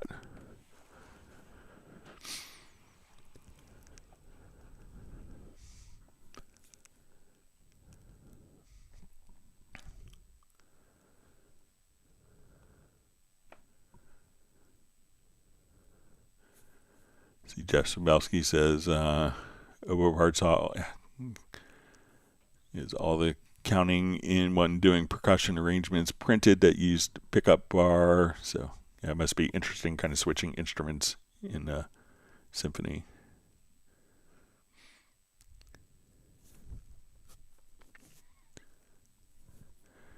So Jazz Dude says the Halion Sonic 7 GM presets are quite impressive. Yes, it's not the state of the art today, but it's acceptable. I made a template with all GM sounds preloaded for Discord. So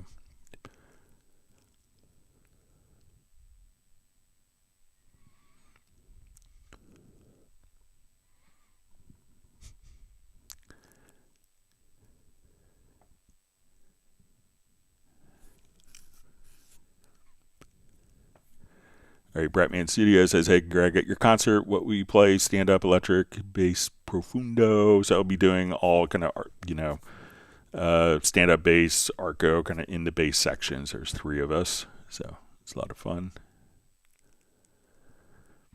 All right, so we see from Rolling Stuff, thanks very much for explaining general MIDI, Greg. I didn't realize the history of it all. Fascinating, despite my name, and I have a W in there. I'm not related to the MT32 or its originators.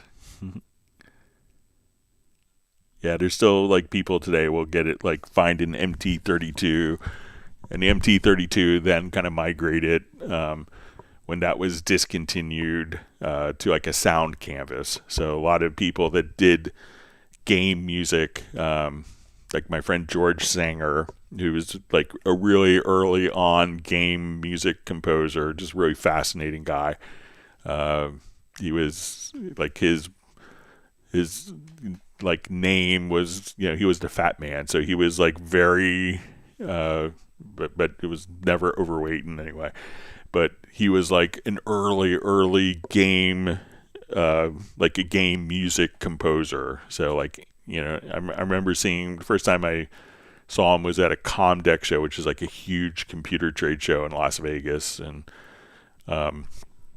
he's just walking around with a big cowboy hat. He lives in Austin, Texas. He's in San Diego now, but he's a legendary like game audio composer. He would just write everything with like, an MT32 or a sound canvas, and he was legendary, kind of, still a legend and just a wonderful guy, and he's a big Nuendo nut. But yeah, you can look up George Sanger, and he actually wrote a whole book on kind of the history of game music composition and stuff. And he's just really, just very colorful character. Just love catching up with George. I haven't seen him in a while. Maybe I'll see him at NAMM.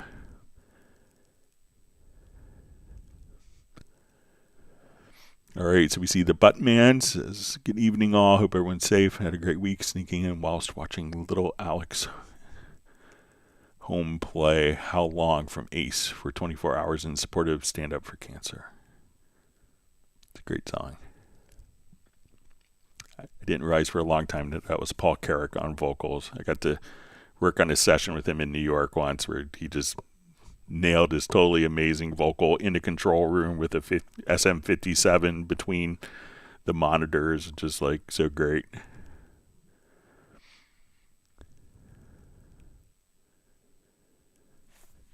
You see Jazzy just mentioning the old Sound Blaster. Expensive versions had the sound canvas in the 90s.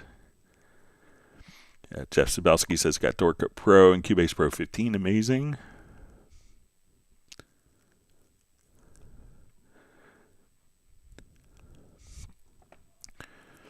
All right, so we see the Button Man says Cubase been learning about Clint. Clint recently loads of LucasArts games and that little joy of hearing old Sound Blaster sounds. So yeah, so Clint's a Cubase guy too. I remember first going to his studio in San Francisco. So he's a very powerful guy, like Clint. So I haven't talked to him in a little bit, but I remember the first time I presented to the Game Audio Network Guild in San Francisco. It was a lot of fun getting to meet him and hang out in his studio with him. So, but yeah, it was kind of a very interesting pioneering time with music. All right, we'll see if there's any other questions. Looks like we're at the end of questions. We'll give it a couple of minutes, see if there's more questions that come in. So once again, our next Zoom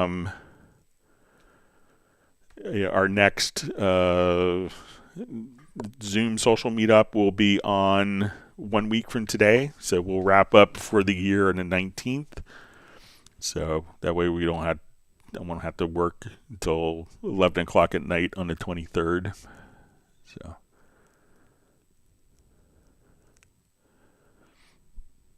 Let's see, Bratman Studio is a Paul Carrick fan as well.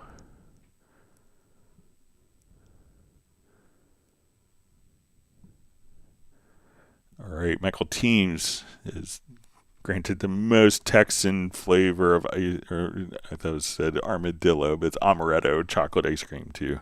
Michael Pierce. Don't know why you'd want armadillo ice cream. So, all right. So David M just says Cubase 15 seems to be very stable, just using the test version at present.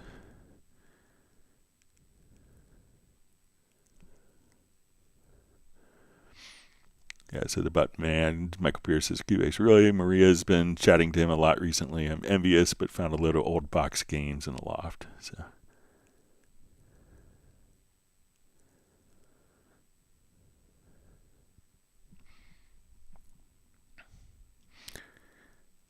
Yeah. All right, just reading through a couple comments.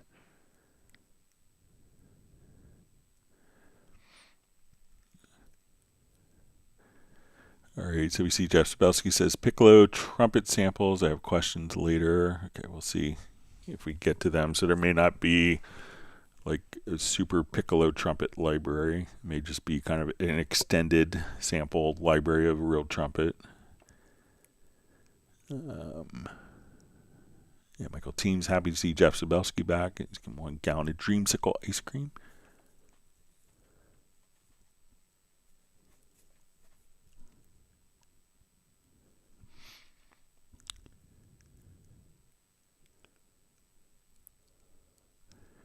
All right, we'll see if there's, give another 30 seconds, see if there's any other.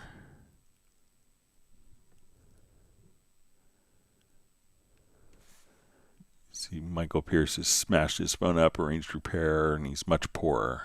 And that's the perfect solution for his day. So, sorry to hear about your phone. Always great to have an unexpected expense right before Christmas.